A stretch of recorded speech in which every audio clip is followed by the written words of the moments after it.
ਜੀ ਸਾਰੇ ਦੋਸਤਾਂ ਨੂੰ ਜੀ ਆਇਆਂ ਨੂੰ ਲੈਲਪੁਰ ਯੰਗ ਹਿਸਟੋਰੀਅਨ ਕਲੱਬ ਦੇ ਅੱਜ ਦੇ ਇਸ ਸਪੈਸ਼ਲ ਪ੍ਰੋਗਰਾਮ ਦੇ ਵਿੱਚ ਜਿਹੜੇ ਦੋਸਤ ਸਾਨੂੰ ਵੇਖ ਰਹੇ ਨੇ ਉਹਨਾਂ ਨੂੰ ਰਿਕੁਐਸਟ ਹੈ ਕਿ ਪਲੀਜ਼ ਤੁਸੀਂ ਇਹਨੂੰ ਸ਼ੇਅਰ ਕਰ ਦਿਓ ਤਾਂ ਕਿ ਬਾਕੀ ਦੋਸਤ ਵੀ ਵਿੱਚ ਸ਼ਾਮਲ ਹੋ ਸਕਣ ਅੱਜ ਦੇ ਇੱਕ ਬਹੁਤ ਅਹਿਮ ਪ੍ਰੋਗਰਾਮ ਦੇ ਵਿੱਚ। ਨਾਲੇ ਦੋਸਤਾਂ ਤੋਂ ਬਹੁਤ ਮਾਜ਼ਰਤ, ਥੋੜਾ ਇੰਟਰਨੈਟ ਦੀ ਵਜ੍ਹਾ ਤੋਂ ਅਸੀਂ ਲੇਟ ਵੀ ਹੋ ਗਏ ਤੇ ਮੈਂ ਰਿਕੁਐਸਟ ਕਰਾਂਗਾ, ਦਰਖਾਸਤ ਕਰਾਂਗਾ, ਬੇਨਤੀ ਕਰਾਂਗਾ ਦੋਸਤਾਂ ਨੂੰ ਕਿ ਪਲੀਜ਼ ਤੁਸੀਂ ਇਹਨੂੰ ਸ਼ੇਅਰ ਕਰ ਦਿਓ ਔਰ ਬਾਕੀ ਦੋਸਤ ਜਿਹੜੇ ਉਹ ਵੀ ਆ ਜਾਣ ਤੇ ਅੱਜ ਦਾ ਇੱਕ ਪ੍ਰੋਗਰਾਮ ਜਿਹੜਾ ਸ਼ੁਰੂ ਹੋ ਸਕੇ। ਜਿਸ ਤਰ੍ਹਾਂ ਕਿ ਸਾਰੇ ਦੋਸਤਾਂ ਨੂੰ ਪਤਾ ਹੈ, ਕੁਝ ਨਵੇਂ ਆਉਣ ਵਾਲਿਆਂ ਵਾਸਤੇ ਕਿ Lyallpur young historian club Punjab ਦੀ ਤਾਰੀਖ ਨੂੰ ਇਕੱਠਿਆਂ ਕਰਨ ਦਾ ਇੱਕ ਆਰ ਅਸੀਂ ਕਰ ਰਹੇ ਹਾਂ ਆਪਣੀ ਮਾਂ ਬੋਲੀ ਪੰਜਾਬੀ ਦੇ ਵਿੱਚ। ਇਹਦੇ ਵਿੱਚ ਅਸੀਂ ਪੰਜਾਬ ਦੇ ਵੱਖੋ ਵੱਖ ਸਾਰਿਆਂ ਹਿੱਸਿਆਂ ਨੂੰ, ਵਿਸ਼ਿਆਂ ਨੂੰ ਅਸੀਂ ਵੇਖਦੇ ਪਏ ਹਾਂ ਔਰ ਉਹਦੇ ਥਰੂ ਅਸੀਂ ਇੱਕ ਡਿਜੀਟਲ ਆਰਕਾਈਵ ਕਰੋਨਾ ਵਰਲਡ ਦੇ ਦੌਰਾਨ ਅਸੀਂ ਸ਼ੁਰੂ ਕੀਤਾ ਹੈ। ਇੱਕ ਸਾਡਾ ਲੈਲਪੁਰ ਯੰਗ ਹਿਸਟੋਰੀਅਨ ਕਲੱਬ ਪਹਿਲਾਂ ਜਿਹੜਾ ਫਿਜ਼ੀਕਲੀ ਅਸੀਂ ਕਰਦੇ ਸੀ ਪ੍ਰੋਗਰਾਮ, ਫਿਰ ਅਸੀਂ ਉਹਨੂੰ ਵਰਚੁਅਲ ਕੀਤਾ ਔਰ ਉਹਦੇ ਨਾਲ ਅਸੀਂ ਪੰਜਾਬ ਔਰ ਪੰਜਾਬ ਦੇ ਨਾਲ ਜੁੜੀ ਹੋਈ ਜਿਹੜੀ ਤਾਰੀਖ ਹੈ ਉਹਦੀ ਮਾਂ ਬੋਲੀ ਦੇ ਵਿੱਚ ਉਹਨੂੰ ਇਕੱਠਿਆਂ ਕਰਨ ਦਾ ਆਰ ਕੀਤਾ। ਸੋ ਇਹ ਪ੍ਰੋਗਰਾਮ ਜਿਹੜੇ ਨੇ ਉਹ ਚੱਲਦੇ ਪਏ ਨੇ ਕਾਫੀ ਦੇਰ ਤੋਂ ਔਰ ਅਸੀਂ ਇਹਦੇ ਨਾਲ ਨਾਲ ਪੰਜਾਬ ਦੇ ਵਿੱਚ ਉਹ ਜਿਹੜੇ ਸਾਡੇ ਫੋਰਗਟਨ ਹੀਰੋਜ਼ ਨੇ, ਜਿਹੜੇ ਭੁੱਲੇ ਹੋਏ ਸਾਡੇ ਹੀਰੋਜ਼ ਨੇ, ਉਹਨਾਂ ਦੇ ਹਵਾਲੇ ਨਾਲ ਹੀ ਉਹ ਜਿਹੜੇ ਜਿਨ੍ਹਾਂ ਨੂੰ ਅਸੀਂ ਮੰਨਦੇ ਹਾਂ ਕਿ ਸਾਡੀ ਤਾਰੀਖ ਦੇ ਵਿੱਚ ਉਹਨਾਂ ਦਾ ਬੜਾ ਅਹਿਮ ਕਿਰਦਾਰ ਹੈ, ਉਹਨਾਂ ਦਾ ਬੜਾ ਅਹਿਮ ਹਿੱਸਾ ਹੈ ਤੇ ਅਸੀਂ ਉਹਨਾਂ ਦੇ ਵਾਸਤੇ ਵੀ ਪ੍ਰੋਗਰਾਮ ਕਰਨੇ ਆ। ਪਿਛਲੇ ਦਿਨਾਂ 'ਚ ਵੀ ਅਸੀਂ ਕਾਫੀ ਸਾਰੇ ਪ੍ਰੋਗਰਾਮ ਕੀਤੇ। ਅੱਜ ਦੇ ਇਸ ਪ੍ਰੋਗਰਾਮ ਦੇ ਵਿੱਚ ਸਾਡੇ ਨਾਲ ਅੱਜ ਦਾ ਪ੍ਰੋਗਰਾਮ ਦੋਸਤਾਂ ਵੇਖੀ ਪੋਸਟਰ ਦੇ ਉੱਪਰ ਕਿ ਛੋਟੂ ਰਾਮ ਹੋਰਾਂ ਦੇ ਹਵਾਲੇ ਨਾਲ ਉਹਨਾਂ ਦੀ ਡੈਥ ਐਨੀਵਰਸਰੀ ਤੇ ਅੱਜ ਸਾਡੇ ਨਾਲ ਸਾਡੇ ਇਸ ਪੈਨਲ ਦੇ ਵਿੱਚ ਸਾਡੇ ਬਹੁਤ ਸੀਨੀਅਰ ਉਸਤਾਦ ਪ੍ਰੋਫੈਸਰ ਸੁਖਦੇਵ ਸੋਲ ਸਾਹਿਬ ਮੌਜੂਦ ਨੇ ਗੁਰੂ ਨਾਨਕ ਦੇਵ ਯੂਨੀਵਰਸਿਟੀ ਤੋਂ। ਸਾਡੇ ਬਹੁਤ ਹੀ ਸੀਨੀਅਰ ਦੋਸਤ, ਸਾਡੇ ਪੰਜਾਬੀ ਦੇ ਬਹੁਤ ਅੱਛੇ ਲਿਖਾਰੀ ਨੈਣ ਸੁਖ ਸਾਹਿਬ ਸਾਡੇ ਨਾਲ ਮੌਜੂਦ ਨੇ ਔਰ ਸਾਡੇ ਬਹੁਤ ਸੀਨੀਅਰ ਐਨਾਲਿਸਟ ਪੋਲੀਟੀਕਲੀ ਚੀਜ਼ਾਂ ਨੂੰ ਔਰ ਉਹਨਾਂ ਨੂੰ ਵੇਖਣ ਵਾਸਤੇ ਅਮਰ ਰਿਆਜ਼ ਸਾਹਿਬ ਸਾਡੇ ਨਾਲ ਮੌਜੂਦ ਨੇ। ਸੋ ਅੱਜ ਦੀ ਗੱਲਬਾਤ ਦਾ ਆਗਾਜ਼ ਜਿਹੜਾ ਹੈ ਅਸੀਂ ਮੁੱਢ ਜਿਹੜਾ ਹੈ ਉਹ ਪ੍ਰੋਫੈਸਰ ਸੁਖਦੇਵ ਸੋਲ ਹੋਰਾਂ ਕੋਲੋਂ ਅੱਜ ਦੀ ਗੱਲਬਾਤ ਬਾਰੇ ਜਿਹੜਾ ਨਾ ਉਹਨਾਂ ਤੋਂ ਸ਼ੁਰੂ ਕਰਾਂਗੇ। ਜੀ ਸਰ, ਜੀ ਆਇਆਂ ਨੂੰ। ਸਲਾਮ ਅਲੈਕੁਮ। ਵਾਲੇਕੁਮ ਸਲਾਮ ਸਰ। ਬਹੁਤ ਬਹੁਤ ਸ਼ੁਕਰੀਆ ਸਰ ਅੱਜ ਦੇ ਸਾਡੇ ਇਸ ਪ੍ਰੋਗਰਾਮ ਚ ਆਉਣ ਦਾ। ਸਰ ਹੁਣ ਸਕਰੀਨ ਤੁਹਾਡੇ ਕੋਲ ਹੈ, ਅਸੀਂ ਮਿਲਨੇ ਹਾਂ ਤੁਹਾਡੀ ਗੱਲਬਾਤ ਤੋਂ ਬਾਅਦ। ਬਹੁਤ ਅੱਛਾ। ਅੱਜ ਅਸੀਂ ਸਰ ਛੋਟੂ ਰਾਮ ਜੀ ਨੂੰ ਯਾਦ ਕਰਨ ਵਾਸਤੇ ਇਕੱਠੇ ਹੋਏ ਹਾਂ, ਜਿਨ੍ਹਾਂ ਦਾ 9 ਜਨਵਰੀ 1945 ਨੂੰ ਦੇਹਾਂਤ ਲਾਹੌਰ ਦੇ ਵਿੱਚ ਹੋ ਗਿਆ ਸੀ ਔਰ ਜਿਹੜਾ ਹੁਣ ਸਮਾਂ ਚੜ੍ਹਦੇ ਪੰਜਾਬ ਦੇ ਵਿੱਚ, ਖਾਸ ਕਰਕੇ ਪੰਜਾਬ ਤੇ ਹਰਿਆਣਾ ਦੋਨਾਂ ਦੇ ਵਿੱਚ ਲੰਘ ਰਿਹਾ ਵਾ, ਉਹਦੇ ਵਿੱਚ ਦੁਬਾਰਾ ਫਿਰ ਸਰ ਛੋਟੂ ਰਾਮ ਨੂੰ ਯਾਦ ਕੀਤਾ ਜਾ ਰਿਹਾ। ਖਾਸ ਕਰਕੇ ਦਿੱਲੀ ਦੇ 4 ਚੁਫੇਰੇ ਜਿਹੜਾ ਵਾ ਉਹ ਜਿਹੜੇ ਬਹੁਤ ਪੁਰਾਣੇ ਬਜ਼ੁਰਗ ਇਕੱਠੇ ਹੋਏ ਨੇ ਇਸ ਕਿਸਾਨ ਅੰਦੋਲਨ ਦੇ ਵਿੱਚ, ਉਹ ਅਕਸਰ ਸਰ ਛੋਟੂ ਰਾਮ ਨੂੰ ਯਾਦ ਕਰਦੇ ਨੇ। ਉਸਦੇ ਕਈ ਕਾਰਨ ਨੇ। ਇਤਿਹਾਸ ਦੇ ਵਿੱਚ ਅਸੀਂ ਦੇਖਦੇ ਹਾਂ ਕਿ ਕਈ ਵਾਰੀ ਅਸੀਂ ਜਦੋਂ ਇਤਿਹਾਸ ਲਿਖਦੇ ਹਾਂ ਉਹਦੇ ਵਿੱਚ ਕਈ ਚੀਜ਼ਾਂ ਅਸੀਂ ਕਿਸੇ ਦੇ ਨਾਂ ਤੇ ਮੜ ਦਿੰਦੇ ਹਾਂ ਤੇ ਅਕਸਰ ਸਰ ਛੋਟੂ ਰਾਮ ਨੂੰ ਅੰਗਰੇਜ਼ਾਂ ਦੇ ਨਾਲ ਜਿਹੜਾ ਵਾ ਉਹ ਜੋੜ ਕੇ ਤੇ ਨਕਾਰਿਆ ਗਿਆ।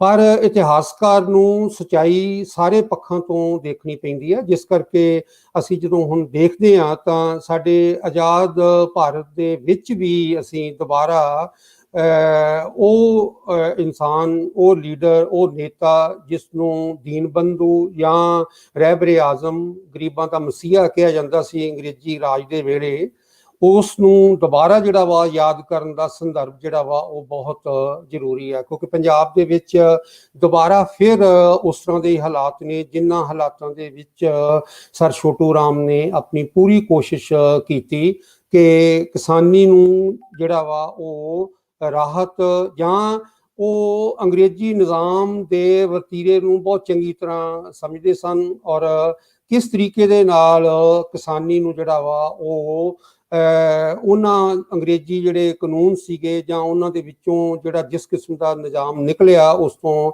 ਬਚਾਇਆ ਜਾ ਸਕੇ। ਸੋ ਇਸ ਸੰਬੰਧ ਦੇ ਵਿੱਚ ਇਹ ਸਾਨੂੰ ਯਾਦ ਕਰਨਾ ਜਿਹੜਾ ਵਾ ਸਰ ਛੋਟੂ ਰਾਮ ਨੂੰ ਜਿਹੜਾ ਵਾ ਉਹ ਬਹੁਤ ਜ਼ਰੂਰੀ ਆ।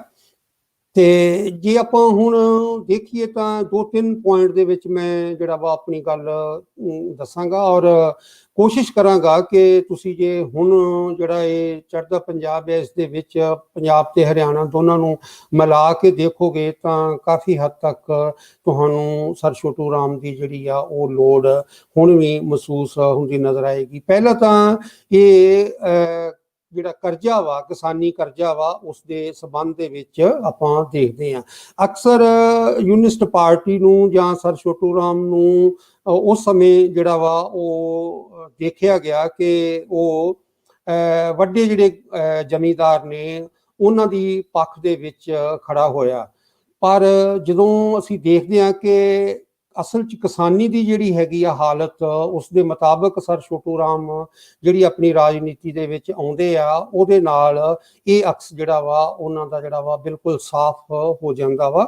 ਇਸ ਦੇ ਵਿੱਚ ਕਿਸਾਨਾਂ ਦਾ ਜਿਹੜਾ ਵਾ ਕਰਜ਼ਾ ਜੇ ਉਸ ਸਮੇਂ ਆਪਾਂ ਦੇਖਦੇ ਹਾਂ ਜਦੋਂ ਇਹ ਹਾਲਾਤ ਸਾਹਮਣੇ ਆਉਂਦੇ ਨੇ ਤਾਂ 1965 ਦੇ ਵਿੱਚ ਹਾਲਾਂਕਿ ਅੰਗਰੇਜ਼ਾਂ ਨੇ ਪੰਜਾਬ ਨੂੰ ਇੱਕ ਮਾਡਲ ਜਿਹੜਾ ਵਾ ਉਹ ਸੂਬਾ ਬਣਾਇਆ ਹੋਇਆ ਸੀਗਾ। ਉਹਨਾਂ ਦਾ ਇਹ ਖਿਆਲ ਸੀਗਾ ਕਿ ਜਿਹੜੇ ਕਾਨੂੰਨ ਜਿਸ ਤਰੀਕੇ ਨਾਲ ਨਹਿਰੀਕਰਨ ਜਿਸ ਤਰੀਕੇ ਨਾਲ ਮੰਡੀਆਂ ਜੋ ਕੁਝ ਵੀ ਉਹਨਾਂ ਨੇ ਬਣਾਇਆ ਵਾ ਉਹ ਇੱਕ ਅੰਗਰੇਜ਼ੀ ਸਾਮਰਾਜ ਦਾ ਇੱਕ ਨਮੂਨਾ ਸਾਬਤ ਹੋਏਗਾ। ਪਰ ਉਹ ਇੱਕ ਹਿਸਾਬ ਨਾਲ ਕਾਫੀ ਹੱਦ ਤੱਕ ਸ਼ਰਾਬ ਦੇ ਤੌਰ ਤੇ ਨਜ਼ਰ ਆਉਂਦਾ ਵਾ ਔਰ ਇਸੇ ਕਰਕੇ ਹੀ ਪੰਜਾਬ ਦੇ ਵਿੱਚ ਕਿਸਾਨਾਂ ਦਾ ਵਿਦਰੋਹ ਜਿਹੜਾ ਵਾ ਜਾਂ ਕਿਸਾਨਾਂ ਦੇ ਸੰਘਰਸ਼ ਲਗਾਤਾਰ ਜਿਹੜੇ ਨੇ ਉਹ ਚੱਲਦੇ ਰਹੇ ਨੇ। ਸੋ 1965 ਹਾਲਾਂਕਿ ਥੋੜਾ ਸਮਾਂ ਹੀ ਹੋਇਆ ਸੀਗਾ ਅੰਗਰੇਜ਼ਾਂ ਨੂੰ ਪੰਜਾਬ ਤੇ ਕਬਜ਼ਾ ਕੀਤਿਆਂ ਨੂੰ। 1965 ਦੇ ਵਿੱਚ ਕਿਸਾਨ ਜਿਹੜੇ ਉਹਨਾਂ ਨੇ ਕੁਝ ਸਰਵੇ ਕੀਤੇ ਇਹ ਉਸ ਸਮੇਂ 1960-65 ਦੇ ਵਿੱਚ ਮੁਰੱਬੇਬੰਦੀਆਂ ਹੋ ਰਹੀਆਂ ਸਨ ਜਾਂ ਸੈਟਲਮੈਂਟ ਜਿਹੜੀਆਂ ਨੇ ਉਹ ਹੋ ਰਹੀਆਂ ਸਨ ਤਾਂ ਕੁਝ ਜਿਹੜੇ ਕਰਜ਼ਾਈ ਸਨ ਕਿਸਾਨ ਉਹਨਾਂ ਦੇ ਬਾਰੇ ਸਰਵੇ ਵੀ ਨਾਲ ਹੁੰਦੇ ਸਨ। ਤਾਂ ਦੇਖਣ 'ਚ ਆਇਆ ਕਿ 1965 ਦੇ ਵਿੱਚ 6% ਜਿਹੜੇ ਨੇ ਉਹ ਕਿਸਾਨ ਜਿਹੜੇ ਨੇ ਉਹ ਕਰਜ਼ਾਈ ਸਨ। ਇਹੀ ਜਦੋਂ 1980 ਦੇ ਵਿੱਚ 1880 ਦੇ ਵਿੱਚ ਆਪਾਂ ਦੇਖਦੇ ਹਾਂ ਤਾਂ ਇਹ ਕਰਜ਼ਾ ਜਿਹੜਾ ਵਾ ਉਹ ਤਕਰੀਬਨ 80% ਜਿਹੜੀ ਆਬਾਦੀ ਆ ਕਿਸਾਨਾਂ ਦੀ ਉਹਨਾਂ ਦੇ ਵਿੱਚ ਜਿਹੜਾ ਵਾ ਉਹ ਫੈਲ ਜਾਂਦਾ ਵਾ।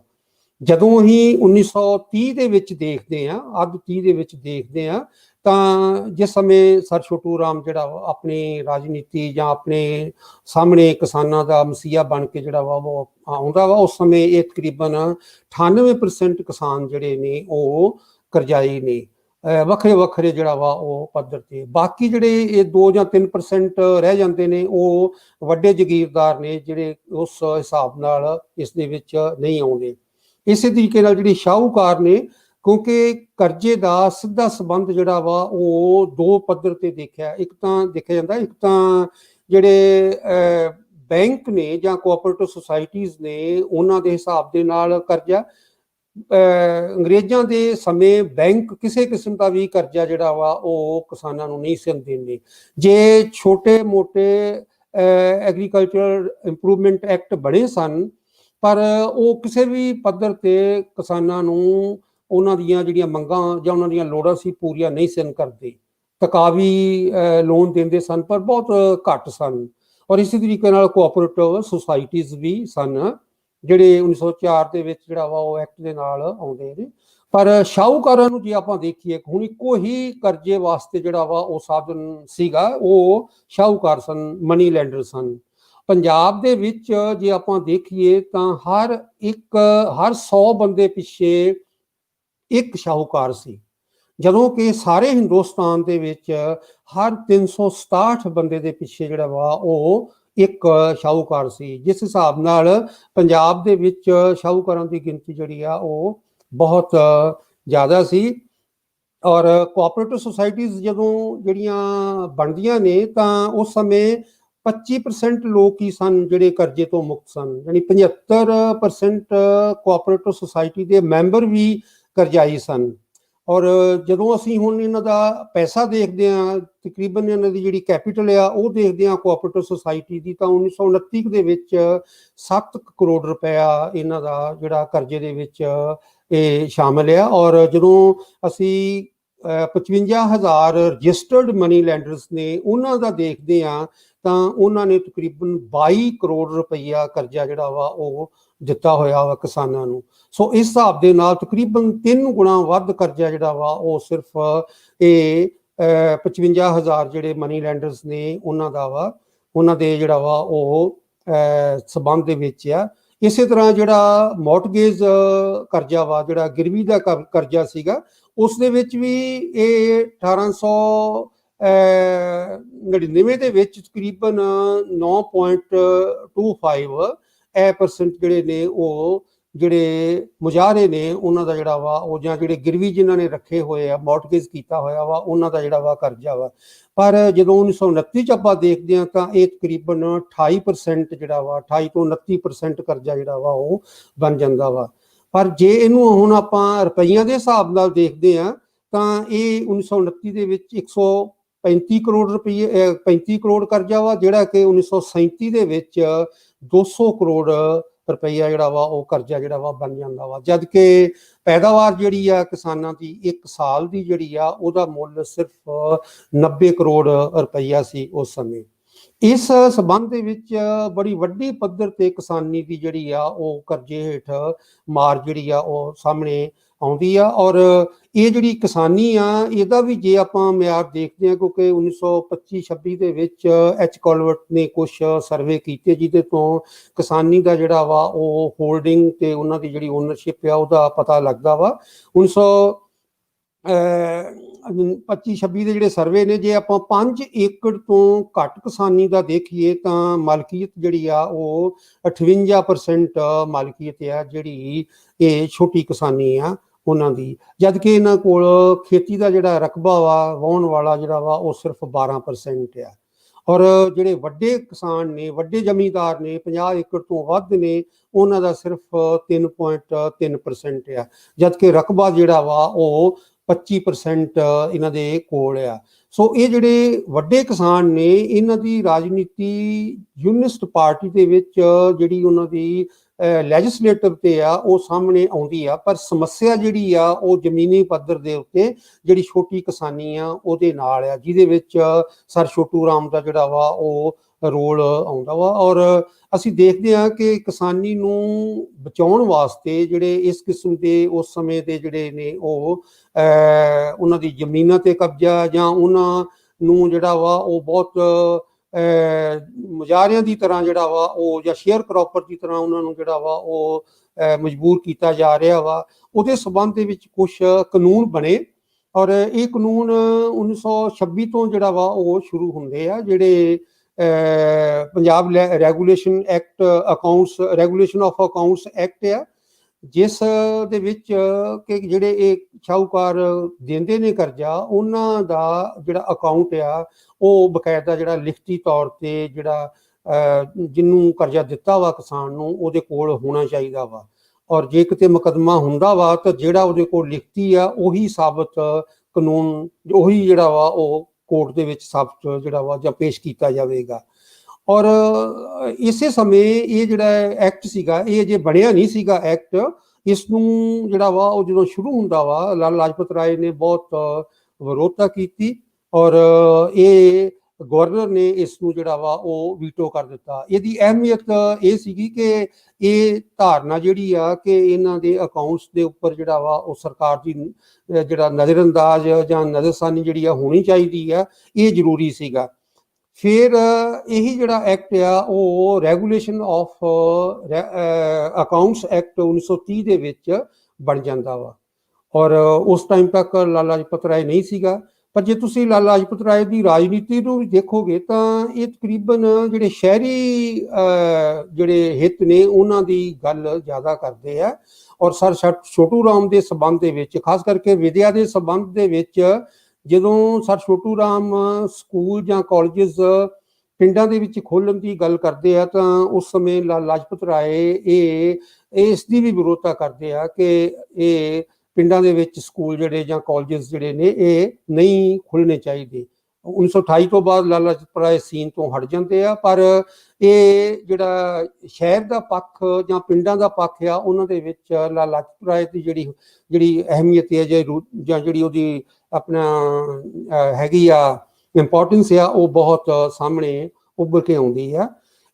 ਇਸੇ ਤਰ੍ਹਾਂ 1934 ਦੇ ਵਿੱਚ ਰਿਲੀਫ ਆਫ ਇੰਡੈਟਡਨੈਸ ਐਕਟ ਜਿਹੜਾ ਵਾ ਉਹ ਆਉਂਦਾ ਵਾ। ਔਰ ਇਹਦੇ ਵਿੱਚ ਜਦੋਂ ਕਿਸੇ ਵੀ ਕਿਸਾਨ ਨੂੰ ਦਿਵਾਲੀਆ ਜਿਹੜਾ ਵਾ ਉਹ ਦੱਸਣਾ ਵਾ ਜਾਂ ਕਾਨੂੰਨ ਦੇ ਮੁਤਾਬਕ ਉਸ ਸਮੇਂ ਜਿਹੜਾ ਵਾ ਉਹ ਇੱਕ ਕਾਨੂੰਨ ਬਣਾ ਦਿੱਤਾ ਗਿਆ ਕਿ ਕਿਸ ਹੱਦ ਤੱਕ ਹੋ ਸਕਦਾ ਵਾ। ਔਰ ਡੈਟ ਕੰਸੀਲੀਏਸ਼ਨ ਬੋਰਡ ਜਿਹੜਾ ਵਾ ਉਹ ਬਣਾਇਆ ਜਾਂਦਾ ਵਾ। ਬਕਾਇਦਾ ਇੰਟਰਸਟ ਰੇਟ ਜਿਹੜੇ ਨੇ ਉਹਨਾਂ ਦੀ ਵੀ ਦਰ ਜਿਹੜੀ ਆ ਉਹ ਦੱਸੀ ਜਾਂਦੀ ਆ। ਔਰ ਇਹੀ ਸਮਾਂ ਵਾ ਜਦੋਂ ਕਿਸਾਨ ਸਭਾ ਜਿਹੜੀ ਆ ਉਹ ਵੱਖਰੇ ਵੱਖਰੇ ਏਰੀਏ ਦੇ ਵਿੱਚ, ਖਾਸ ਕਰਕੇ ਮਾਝੇ ਦੇ ਵਿੱਚ ਇਹ ਕਿਸਾਨਾਂ ਦੇ ਵਿੱਚ ਸਾਹਮਣੇ ਆਉਂਦੇ ਆ। ਔਰ ਇਹ ਸਰ ਛੋਟੂ ਰਾਮ ਨੂੰ ਵੀ ਇਹਨਾਂ ਚੀਜ਼ਾਂ ਦਾ ਪਤਾ ਵਾ। ਔਰ ਜਿਸ ਸੰਬੰਧ ਦੇ ਵਿੱਚ ਇਹ ਆਪਣਾ ਕੋਸ਼ਿਸ਼ ਕਰਦੇ ਨੇ ਕਿ ਜਿਹੜੀ ਕਿਸਾਨ ਸਭਾ ਜਿਹੜੀਆਂ ਮੁਸ਼ਕਲਾਂ ਸਾਹਮਣੇ ਲਿਆ ਰਹੇ ਨੇ ਉਹਨਾਂ ਮੁਸ਼ਕਲਾਂ ਨੂੰ ਕਾਨੂੰਨ ਦੇ ਰਾਹੀਂ ਜਿਹੜਾ ਵਾ ਉਹ ਕਿਸਾਨਾਂ ਨੂੰ ਰਾਹਤ ਦਿੱਤੀ ਜਾ ਸਕੇ। ਔਰ 1936 ਦੇ ਵਿੱਚ ਡੈਟਰਸ ਪ੍ਰੋਟੈਕਸ਼ਨ ਐਕਟ ਜਿਹੜਾ ਵਾ ਉਹ ਬਣਾਇਆ ਜਾਂਦਾ ਵਾ। ਉਸ ਸਮੇਂ ਤੱਕ ਇਹ ਯੂਨਿਸਟ ਪਾਰਟੀ ਦੀ ਜਿਹੜੀ ਆ ਉਹ ਸਰਕਾਰ ਹੁੰਦੀ ਆ। ਔਰ ਜਿਹੜੇ ਡਿਪਟੀ ਕਮਿਸ਼ਨਰ ਨੇ ਉਹਨਾਂ ਨੂੰ ਇੱਕ ਦੱਸਿਆ ਜਾਂਦਾ ਵਾ ਕਿ ਉਹਨਾਂ ਦੇ ਕਾਨੂੰਨ ਦੇ ਵਿੱਚ ਇੱਕ ਧਾਰਨਾ ਵਾ ਕਿ ਉਹ ਇਹ ਦੱਸਣਗੇ ਕਿ ਕਿੱਥੋਂ ਤੱਕ ਜਿਹੜੀ ਜ਼ਮੀਨ ਆ ਉਹਨਾਂ ਨੂੰ ਕਿਸਾਨ ਦੀ ਜ਼ਮੀਨ ਨੂੰ ਜਿਹੜਾ ਵਾ ਉਹ ਨਾਲ ਮੱਲਿਆ ਜਾ ਸਕਦਾ, ਅਟੈਚ ਕੀਤਾ ਜਾ ਸਕਦਾ ਵਾ ਉਹਨਾਂ ਦੇ ਕਰਜ਼ੇ ਦੇ ਨਾਲ। ਔਰ 20 ਸਾਲ ਤੋਂ ਵੱਧ ਕਰਜ਼ੇ, ਕਿਸੇ ਵੀ ਕਰਜ਼ੇ ਦੀ ਹੱਦ ਨਹੀਂ ਹੋ ਸਕਦੀ। ਔਰ ਇਸੇ ਤਰੀਕੇ ਦੇ ਨਾਲ ਜਿਹੜੀ ਜੱਦੀ ਜਾਇਦਾਦ ਆ ਉਹਦੇ ਉੱਪਰ ਕੋਈ ਵੀ ਸ਼ਾਹੂਕਾਰ ਆਪਣਾ ਕਬਜ਼ਾ ਜਿਹੜਾ ਵਾ ਉਹ ਨਹੀਂ ਕਰ ਸਕਦਾ। ਔਰ ਸਭ ਤੋਂ ਜ਼ਿਆਦਾ ਜਿਹੜਾ ਮਹੱਤਵਪੂਰਨ ਜਿਹੜਾ ਅਹਿਮੀਅਤ ਰੱਖਦਾ ਵਾ ਐਕਟ ਸਰ ਛੋਟੂ ਰਾਮ ਦੇ ਸਮੇਂ, ਉਹ 1939 ਦਾ Punjab agricultural produce markets act, ਜਿਸ ਨੂੰ ਮੰਡੀ ਐਕਟ ਵੀ ਕਿਹਾ ਜਾਂਦਾ ਵਾ। ਔਰ ਇਹੀ ਮੰਡੀ ਐਕਟ ਜਿਹੜਾ ਬਾਅਦ ਦੇ ਵਿੱਚ ਚੜ੍ਹਦੇ ਪੰਜਾਬ ਦੇ ਵਿੱਚ ਇੱਕ ਜਿਹੜੀ ਆ ਉਹ ਸੋਧੀ ਹੋਈ ਸ਼ਕਲ ਦੇ ਵਿੱਚ ਇਹ ਲਾਗੂ ਹੁੰਦਾ ਵਾ। ਔਰ ਇਹੀ ਇੱਕ ਹੁਣ ਦੁਬਾਰਾ ਫਿਰ ਜਿਹੜਾ ਮਸਲਾ ਖੜਾ ਹੋਇਆ ਵਾ ਉਸ ਦੇ ਵਿੱਚ ਕਿ ਇਸ ਐਕਟ ਨੂੰ, ਜਿਹਨੂੰ APMC ਜਿਹੜਾ ਵਾ ਉਹ ਕਮੇਟੀਜ਼ ਦੇ ਰਾਹੀਂ ਜਿਹੜਾ ਵਾ ਉਹ ਇੱਕ ਐਕਟ ਬਣਾਇਆ ਵਾ, ਇਸ ਨੂੰ ਜਿਹੜਾ ਵਾ ਉਹ ਖਤਮ ਕਰ ਦਿੱਤਾ ਜਾਵੇ। ਔਰ ਇਹ ਇੱਕ ਐਕਟ ਇਸ ਤਰ੍ਹਾਂ ਦਾ ਵਾ ਕਿ ਜਿਹਦੇ ਵਿੱਚ ਇੱਕ ਜਿਹੜੇ ਵਾਹੀਕਾਰ ਨੇ, ਖੇਤੀਕਾਰ ਸੀਗੇ, ਉਹਨਾਂ ਦੀ ਵੀ ਸ਼ਮੂਲੀਅਤ ਸੀਗੀ। ਉਹ ਵੀ ਇੱਕ ਮੈਂਬਰ ਸਨ ਇਸ ਜਿਹੜਾ ਕਮੇਟੀਆਂ ਬਣਦੀਆਂ ਸਨ ਉਸ ਸਮੇਂ। ਔਰ ਨਾਲ ਨਾਲ ਜਿਹੜਾ ਵਾ ਉਹ ਜਿਹੜੀ ਸ਼ਾਹੂਕਾਰਾਂ ਨੂੰ ਜਿਹੜੀ ਆ ਉਹ ਜ਼ਮੀਨ ਜਦੋਂ ਕਿਸ ਤਰੀਕੇ ਨਾਲ ਹੁੰਦੀ ਆ, ਪਾਸ ਹੁੰਦੀ ਆ, ਉਹਦੇ ਤੇ ਵੀ ਇਹ ਕੋਸ਼ਿਸ਼ ਕੀਤੀ ਗਈ ਕਿ ਉਸ ਨੂੰ ਵੀ ਕੰਟਰੋਲ ਜਿਹੜਾ ਵਾ ਕੀਤਾ ਜਾਵੇ। ਉਹ ਐਕਟ ਸੀਗਾ ਲੈਂਡ ਏਲੀਨੇਸ਼ਨ ਅਮੈਂਡਮੈਂਟ ਐਕਟ 1939 ਦਾ, ਜਿਹਦੇ 'ਚ ਜਿਹੜੀ ਗਿਰਵੀ ਜ਼ਮੀਨ ਆ ਉਸ ਦੇ ਵਿੱਚ ਜਦੋਂ ਗਿਰਵੀ ਕੋਈ ਵੀ ਡੀਡ ਬਣਾਉਂਦਾ ਵਾ ਜਾਂ ਲਿਖਦਾ ਵਾ, ਉਸ ਦੇ ਵਿੱਚ ਉਸ ਦਾ ਜਿਹੜਾ ਸੇਲ ਡੀਡ ਆ, ਵੇਚਣ ਦੀ ਜਿਹੜੀ ਆ ਉਹ ਵਿੱਚ ਨਹੀਂ ਲਿਖੀ ਜਾ ਸਕਦੀ। ਗਿਰਵੀ ਜਿਹੜਾ ਵਾ ਉਹ ਗਿਰਵੀ ਹੀ ਰਹੇਗਾ।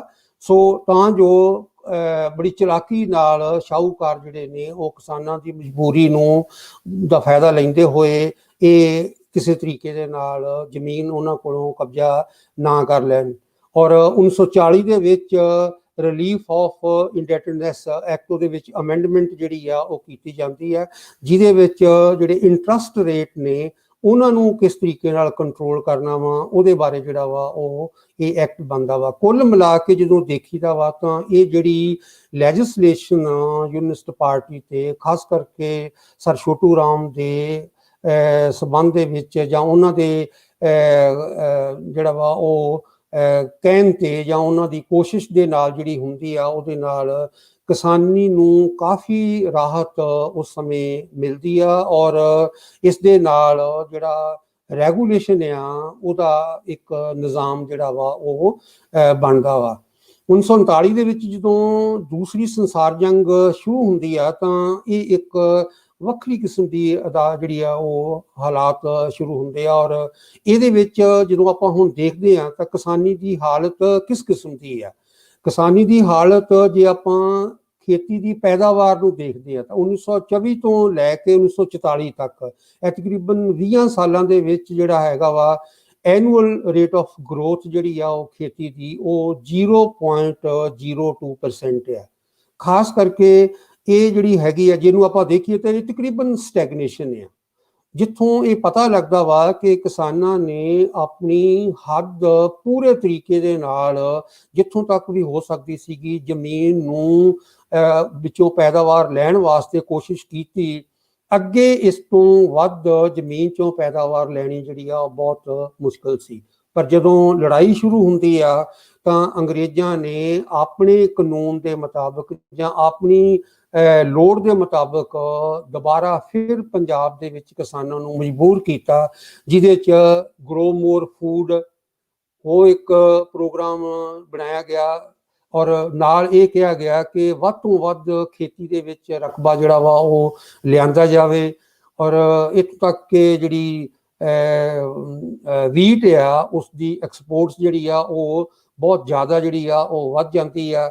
ਕੁਝ ਇਲਾਕਿਆਂ ਦੇ ਵਿੱਚ ਇੱਥੋਂ ਤੱਕ ਵੱਧ ਗਈ ਕਿ ਜਿਹੜੀ ਖਾਣ ਦੀ ਜਿਹੜੀ ਹੈਗੇ ਨੇ ਅਨਾਜ, ਖਾਸ ਕਰਕੇ ਕਣਕ ਤੇ ਚਾਵਲ, ਇਹਨਾਂ ਦੀ ਜਿਹੜੀ ਆ ਉਹ ਕਿੱਲਤ ਸ਼ੁਰੂ ਹੋ ਜਾਂਦੀ ਆ। ਗੁੜਗਾਉਂ, ਰੋਹਤਕ ਦੇ ਵਿੱਚ ਇਹ ਇੱਕ ਤਕਰੀਬਨ ਸਕੇਰਸਿਟੀ ਤੋਂ ਅੱਗੇ ਜਿਹੜਾ ਹੈਗਾ ਵਾ ਫੈਮਿਨ, ਉੱਥੋਂ ਤੱਕ ਹਾਲਾਤ ਜਿਹੜੇ ਨੇ ਉਹ ਚਲੇ ਜਾਂਦੇ ਨੇ। ਇਹਦੇ ਨਾਲ ਕਾਲਾ ਬਾਜ਼ਾਰ ਜਿਹੜਾ ਵਾ, ਹੋਰਡਿੰਗ, ਇਹ ਵੀ ਜਿਹੜਾ ਵਾ ਉਹ ਨਾਲ ਵਧਣੀ ਸ਼ੁਰੂ ਹੋ ਜਾਂਦੀ ਹੈ। ਸ਼ਾਹੂਕਾਰ ਬਹੁਤ ਵੱਡੀ ਤਾਦਾਦ ਦੇ ਵਿੱਚ ਜਿਹੜਾ ਵਾ ਉਹ ਇਹ ਚੀਜ਼ਾਂ ਇਕੱਠੀਆਂ ਕਰ ਰਹੇ ਨੇ, ਔਰ 1941 ਦੇ ਵਿੱਚ ਅੰਗਰੇਜ਼ਾਂ ਨੇ ਇੱਕ ਸਟੈਚੂਟਰੀ ਪ੍ਰਾਈਸ ਕੰਟਰੋਲ ਜਿਹੜਾ ਵਾ ਕਿ ਕਣਕ ਦੀ ਰੇਟ ਜਿਹੜਾ ਵਾ ਉਹ ਨਹੀਂ ਵੱਧ ਸਕਦਾ, ਇਹ ਇੱਕ ਜਿਹੜੀ ਉਸ ਸਮੇਂ ਦੀ ਕਲੋਨੀਅਲ ਸਰਕਾਰ ਆ ਉਸ ਦਾ ਇੱਕ ਤਰੀਕਾ ਸੀਗਾ ਕਿ ਜੇ ਹੁਣ ਕਣਕ ਨੂੰ ਵੱਧ ਪੈਦਾ ਕਰ ਰਹੇ ਨੇ ਤਾਂ ਇਹਦਾ ਜਿਹੜਾ ਫਾਇਦਾ ਜਾਂ ਇਸ ਦਾ ਜਿਹੜਾ ਅਸਰ ਉਹ ਕਿਸਾਨਾਂ ਦੇ ਉੱਪਰ ਜਿਹੜਾ ਵਾ ਉਹ ਪੋਜ਼ਿਟਿਵ ਨਹੀਂ ਹੋਣ ਦੇਣਾ, ਉਸ ਦੇ ਉੱਪਰ ਕੰਟਰੋਲ ਜਿਹੜਾ ਵਾ ਉਹ ਲਗਾ ਦਿੱਤਾ। ਇਹਦਾ 1942 ਦੇ ਵਿੱਚ, ਮਾਰਚ 1942 ਦੇ ਵਿੱਚ ਪੰਜਾਬ ਲੈਜਿਸਲੇਟਿਵ ਅਸੈਂਬਲੀ ਦੇ ਵਿੱਚ ਇਹ ਇੱਕ ਚਰਚਾ ਵੀ ਹੋਈ ਕਿ ਇਹ ਜੇ ਐਕਸਪੋਰਟ ਇੰਨੀ ਵੱਡੀ ਪੱਧਰ ਤੇ ਹੋ ਰਹੇ ਨੇ ਤੇ ਕਿਸਾਨਾਂ ਨੂੰ ਇਹਦਾ ਕੋਈ ਫਾਇਦਾ ਨਹੀਂ ਹੋ ਰਿਹਾ, ਔਰ ਕਿਸਾਨ ਹੌਲੀ ਹੌਲੀ ਜਿਹੜਾ ਵਾ ਆਪਣਾ ਜਿਹੜਾ ਉਹ ਮਾਲ ਆ, ਆਪਣੀ ਕਣਕ ਆ, ਉਸ ਨੂੰ ਮੰਡੀ ਤੋਂ ਬਾਹਰ ਰੱਖਣ ਲੱਗ ਪਏ। ਸਰ ਛੋਟੂ ਰਾਮ ਉਸ ਸਮੇਂ ਕਿਉਂਕਿ ਮਿਨਿਸਟਰ ਸਨ, ਉਹਨਾਂ ਨੇ ਇਹ ਵੱਖਰੇ ਵੱਖਰੇ ਥਾਵਾਂ ਤੇ ਜਾ ਕੇ ਕਿਸਾਨਾਂ ਦੇ ਹੱਕ ਦੇ ਵਿੱਚ ਇਹ ਕਹਿਣਾ ਜ਼ਰੂਰੀ ਸਮਝਿਆ ਕਿ ਕਿਸਾਨ ਇਸ ਦਾ ਫਾਇਦਾ, ਕਿਉਂਕਿ ਸਰਕਾਰ ਅੰਗਰੇਜ਼ਾਂ ਦੀ ਹੋਣ ਕਰਕੇ ਪੂਰੇ ਤਰੀਕੇ ਨਾਲ ਉਹ ਕਾਨੂੰਨ ਉਸ ਹਿਸਾਬ ਨਾਲ ਨਹੀਂ ਸੀ ਬਣਾ ਸਕਦੇ, ਪਰ ਵੱਖਰੀਆਂ ਵੱਖਰੀਆਂ ਮੀਟਿੰਗਾਂ ਦੇ ਵਿੱਚ ਕਿਸਾਨਾਂ ਨੂੰ ਇਹ ਦੱਸਣ ਲੱਗ ਪਏ ਕਿ ਤੁਸੀਂ ਆਪਣੀ ਕਣਕ ਆਪਣੇ ਘਰਾਂ ਤੱਕ ਸਾਂਭ ਕੇ ਰੱਖੋ, ਜਦੋਂ ਇਹ ਕੀਮਤਾਂ ਵਧਣ ਗਈਆਂ ਤੁਸੀਂ ਉਸ ਸਮੇਂ ਜਿਹੜਾ ਵਾ ਉਹ ਕਣਕ ਨੂੰ ਬਾਹਰ ਲੈ ਕੇ ਆਇਓ, ਕਿਉਂਕਿ ਸ਼ਾਹੂਕਾਰ ਜਾਂ ਦੁਕਾਨਦਾਰ ਜੇ ਇਹ ਕਰ ਰਹੇ ਨੇ ਤੇ ਕਿਸਾਨਾਂ ਨੂੰ ਨਹੀਂ ਇਹ ਕਰਨਾ ਚਾਹੀਦਾ ਵਾ।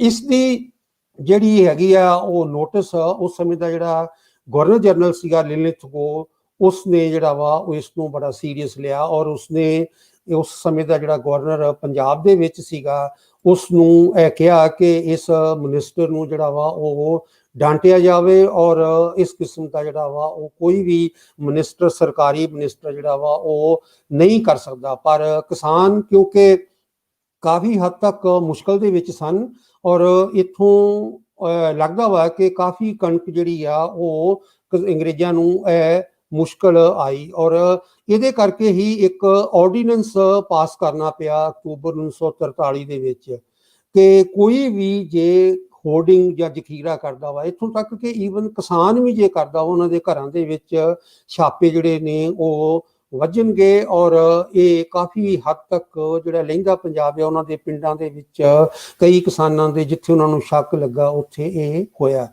ਸੋ ਇਹ ਜਿਹੜਾ ਸਾਰਾ ਕੁਝ ਅਸੀਂ ਦੇਖ ਰਹੇ ਹਾਂ ਕਿਸਾਨੀ ਦੇ ਸੰਬੰਧ ਦੇ ਵਿੱਚ, ਸਰ ਛੋਟੂ ਰਾਮ ਦੀ ਖਾਸੀਅਤ ਇਹ ਆ ਕਿ ਉਹ ਜਿਸ ਸਮੇਂ ਕਿਸਾਨਾਂ ਦੇ ਉੱਪਰ ਜਿਹੜੀ ਉਸ ਸਮੇਂ ਦੀ ਕਲੋਨੀਅਲ ਸਰਕਾਰ ਆ ਉਹਨਾਂ ਦਾ ਦਬਾਅ ਆ, ਔਰ ਉਹਨਾਂ ਨੂੰ ਮਜਬੂਰ ਕੀਤਾ ਜਾ ਰਿਹਾ ਵਾ ਕਿ ਉਹ ਅੰਗਰੇਜ਼ੀ ਨਿਜ਼ਾਮ ਵਾਸਤੇ ਇੱਕ ਲੋੜ ਤੋਂ ਵੱਧ ਪੈਦਾਵਾਰ ਕਰੇ ਔਰ ਉਸ ਦਾ ਫਾਇਦਾ ਵੀ ਉਹਨਾਂ ਨੂੰ ਨਾ ਹੋਵੇ, ਔਰ ਖਾਸ ਕਰਕੇ ਜਦੋਂ ਇਨਫਲੇਸ਼ਨ ਬਹੁਤ ਜ਼ਿਆਦਾ ਵੱਧ ਰਹੀ ਆ, ਉਸ ਸਮੇਂ ਸਰ ਛੋਟੂ ਰਾਮ ਦਾ ਇਸ ਤਰੀਕੇ ਨਾਲ ਸਾਹਮਣੇ ਆਉਣਾ ਇੱਕ ਬਹੁਤ ਜ਼ਰੂਰਤ ਵਾਲਾ ਇੱਕ ਕੰਮ ਸੀਗਾ।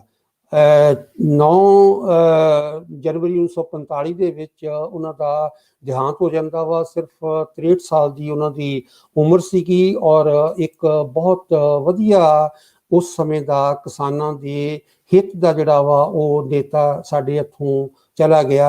ਔਰ ਜਦੋਂ ਹੁਣ ਪੰਜਾਬ ਦੇ ਵਿੱਚ ਅਸੀਂ ਇਹ ਦੇਖਦੇ ਹਾਂ ਕਿ ਕਿਸਾਨਾਂ ਦੀ ਹਾਲਤ ਦੁਬਾਰਾ ਫਿਰ ਉਸ ਕਿਸਮ ਦੀ ਆ ਜਿਹਦੇ ਵਿੱਚ ਕਿਸਾਨੀ ਕਰਜ਼ਾ ਔਰ ਇਸੇ ਤਰੀਕੇ ਦੇ ਨਾਲ ਜਿਹੜਾ ਡਰ ਆ ਕਿ ਇਹ ਜਿਹੜਾ ਮੰਡੀ ਐਕਟ ਆ ਜਾਂ ਮੰਡੀ ਸਿਸਟਮ ਆ ਇਹ ਵੀ ਤਹਿਸ ਨਹਿਸ ਕਰ ਦਿੱਤਾ ਜਾਵੇਗਾ। ਔਰ ਜਿਹੜਾ ਬਾਹਰੋਂ ਆਉਣ ਦਾ ਜਿਹੜਾ ਵੱਡੇ ਤਨਾਤ ਜਿਹੜੇ ਨੇ, ਵੱਡੇ ਕਾਰਪੋਰੇਟ ਹਾਊਸਸ ਨੇ, ਉਹਨਾਂ ਦਾ ਜਿਹੜਾ ਵਾ ਉਹ ਇੱਥੇ ਆਉਣਾ ਔਰ ਜਿਹੜੀ ਕੰਟਰੈਕਟ ਫਾਰਮਿੰਗ ਦਾ ਜਿਹੜਾ ਵਾ ਉਹ ਇੱਕ ਜਬਰੀ ਜਿਹੜਾ ਵਾ ਉਹ ਨਿਜ਼ਾਮ ਖੜਾ ਕਰਨਾ, ਉਹ ਦੁਬਾਰਾ ਹੁਣ ਇਹ ਇੱਕ ਦ੍ਰਿਸ਼ ਜਿਹੜਾ ਵਾ ਉਹ ਜਾਂ ਇੱਕ ਸਾਡੇ ਸਾਹਮਣੇ ਇੱਕ ਮੁਸ਼ਕਲ ਪੇਸ਼ ਕਰ ਰਿਹਾ ਵਾ ਕਿ ਕਿਸ ਤਰੀਕੇ ਦੇ ਨਾਲ ਸਰ ਛੋਟੂ ਰਾਮ ਵਰਗੇ ਲੀਡਰ ਹੁਣ ਜਿਹੜੇ ਇਸ ਸਾਰੇ ਸਿਸਟਮ ਦੇ ਵਿੱਚ ਕਿਸਾਨਾਂ ਦੀ ਗੱਲ ਜਿਹੜੀ ਆ ਉਹ ਕਰ ਸਕਣ। ਕਿਸਾਨ ਲੀਡਰ ਆਪਣੇ ਤੌਰ ਦੇ ਉੱਪਰ ਕੋਸ਼ਿਸ਼ ਕਰ ਰਹੇ ਨੇ, ਪਰ ਕਾਨੂੰਨ ਸਾਜ਼ ਜਿਹੜੇ ਨੇ ਜਾਂ ਕਾਨੂੰਨ ਸਾਜ਼ੀ ਤੱਕ ਉਹਨਾਂ ਦੀ ਪਹੁੰਚ ਕਦੋਂ ਤੱਕ ਹੋਵੇਗੀ, ਕਿਸ ਤਰ੍ਹਾਂ ਹੋਵੇਗੀ, ਇਹ ਇੱਕ ਬਹੁਤ ਵੱਡਾ ਸਵਾਲ ਆ। ਔਰ ਜੇ ਤੁਸੀਂ ਹੁਣ ਦੇਖਦੇ ਜੇ ਤਾਂ ਇਹ ਦੇਖਣ ਚ ਆਇਆ ਕਿ ਇਹਨਾਂ ਦੀ ਬੇਟੀ ਦਾ ਲੜਕਾ ਜਿਹੜਾ ਵਾ ਉਹ ਚੌਧਰੀ ਬਰਿੰਦਰ ਸਿੰਘ, ਉਹ ਕਾਂਗਰਸ ਨੂੰ ਛੱਡ ਕੇ ਪਿੱਛੇ ਜੇ 5 ਸਾਲ ਪਹਿਲਾਂ ਬੀਜੇਪੀ ਦੇ ਵਿੱਚ ਚਲਾ ਗਿਆ ਸੀਗਾ, ਉੱਥੇ ਮਿਨਿਸਟਰ ਵੀ ਰਿਹਾ, ਪਰ ਉਹਨੇ 2019 ਦੇ ਵਿੱਚ ਚੋਣਾਂ ਨਹੀਂ ਲੜੀਆਂ। ਹੁਣ ਉਸਨੂੰ 2-3 ਵਾਰੀ ਦੇਖਿਆ ਗਿਆ ਵਾ ਕਿ ਉਹ ਕਿਸਾਨਾਂ ਦੇ ਵਿੱਚ ਆਪਣੀ ਪਾਰਟੀ ਦੇ ਵਿਰੁੱਧ ਖੜਾ ਹੋ ਕੇ ਕਹਿ ਰਿਹਾ ਵਾ ਕਿ ਉਹ ਸਰ ਛੋਟੂ ਰਾਮ ਵਾਂਗ ਚਾਹੁੰਦਾ ਵਾ ਕਿ ਕਿਸਾਨਾਂ ਦੇ ਹਿੱਤ ਪੂਰੇ ਜਿਹੜੇ ਨੇ ਉਹਨਾਂ ਦੀ ਜਿਹੜੀ ਗੱਲ ਕੀਤੀ ਜਾਵੇ। ਕਿੱਥੋਂ ਤੱਕ ਉਹ ਇਹ ਸਾਹਮਣੇ ਆਉਂਦਾ ਵਾ, ਪਰ ਦੁਬਾਰਾ ਇਸ ਸਬੰਧ ਦੇ ਵਿੱਚ ਇਹ ਲਿੰਕ ਜਿਹੜਾ ਵਾ ਉਹ ਸ਼ੁਰੂ ਹੋ ਰਿਹਾ ਵਾ, ਜਿੱਥੋਂ ਇਹ ਲੱਗ ਰਿਹਾ ਵਾ ਕਿ ਕਿਸਾਨ ਹੁਣ ਜੇ ਲੀਡਰ ਚਾਹੁੰਦੇ ਨੇ ਤਾਂ ਉਹ ਸਰ ਛੋਟੂ ਰਾਮ ਵਾਂਗ ਦੁਬਾਰਾ ਉਸ ਕਿਸਮ ਦੀ ਲੀਡਰੀ ਜਿਹੜੀ ਕਿਸਾਨਾਂ ਦੀ ਗੱਲ ਕਰ ਸਕਣ। ਔਰ ਇਸ ਸਬੰਧ ਦੇ ਵਿੱਚ ਹੁਣ ਦੁਬਾਰਾ ਅਸੀਂ ਜਦੋਂ ਸਰ ਛੋਟੂ ਰਾਮ ਨੂੰ ਯਾਦ ਕਰਦੇ ਹਾਂ, ਖਾਸ ਕਰਕੇ ਜਿਹੜਾ ਆਜ਼ਾਦ ਭਾਰਤ ਦੇ ਵਿੱਚ ਉਸ ਦੀ ਅਹਿਮੀਅਤ ਨੂੰ ਦੁਬਾਰਾ ਫਿਰ ਕਰਨਾ, ਇਹ ਇੱਕ ਬਹੁਤ ਜ਼ਰੂਰੀ ਹੈ ਔਰ ਬਹੁਤ ਅਹਿਮ ਹੈ। ਔਰ ਮੈਂ ਚਾਹਾਂਗਾ ਕਿ ਜਿਹੜੇ ਵੀ ਦਰਸ਼ਕ ਦੇਖ ਰਹੇ ਨੇ ਉਹ ਹੋਰ ਕੋਸ਼ਿਸ਼ ਕਰਨ ਕਿ ਇਸ ਸਬੰਧ ਨੂੰ ਜਿਹੜਾ ਨਵਾਂ ਹੁਣ ਨਿਜ਼ਾਮ ਆਉਣ ਜਾ ਰਿਹਾ ਵਾ, ਜਿਹਦੇ ਡਰ ਨੇ ਜਾਂ ਜਿਸ ਕਿਸਮ ਦਾ ਵੀ ਹੁਣ ਨਿਜ਼ਾਮ ਭਾਰਤ ਸਰਕਾਰ ਠੋਸ ਰਹੀ ਆ, ਉਸ ਦਾ ਇੱਕ ਜਿਹੜਾ ਮੁਲਾਂਕਣ ਆ ਜਾਂ ਉਸ ਦਾ ਜਿਹੜਾ ਇੱਕ ਐਨਾਲਿਸਿਸ ਆ ਉਹ ਅੰਗਰੇਜ਼ੀ ਸਾਮਰਾਜ ਦੇ ਵਾਂਗ ਜਿਹੜਾ ਵਾ ਉਹਦੇ ਨਾਲ ਜੋੜ ਕੇ ਜੇ ਦੇਖਿਆ ਜਾਵੇ ਤਾਂ ਅਸੀਂ ਸਮਝਾਂਗੇ ਕਿ ਸਰ ਛੋਟੂ ਰਾਮ ਨੂੰ ਇਹ ਬੜੇ ਚੰਗੇ ਤਰੀਕੇ ਨਾਲ ਸ਼ਰਧਾਂਜਲੀ ਹੋਵੇਗੀ ਜਿਹੜੇ ਉਸ ਸਮੇਂ ਕਿਸਾਨਾਂ ਨਾਲ ਖੜੇ ਹੋਏ ਔਰ ਉਹਨਾਂ ਦਾ ਹੁਣ ਜਿਹੜੀ ਗੈਰ ਹਾਜ਼ਰੀ ਆ ਉਹ ਅਸੀਂ ਮਹਿਸੂਸ ਕਰ ਰਹੇ ਹਾਂ। ਬਹੁਤ ਬਹੁਤ ਧੰਨਵਾਦ।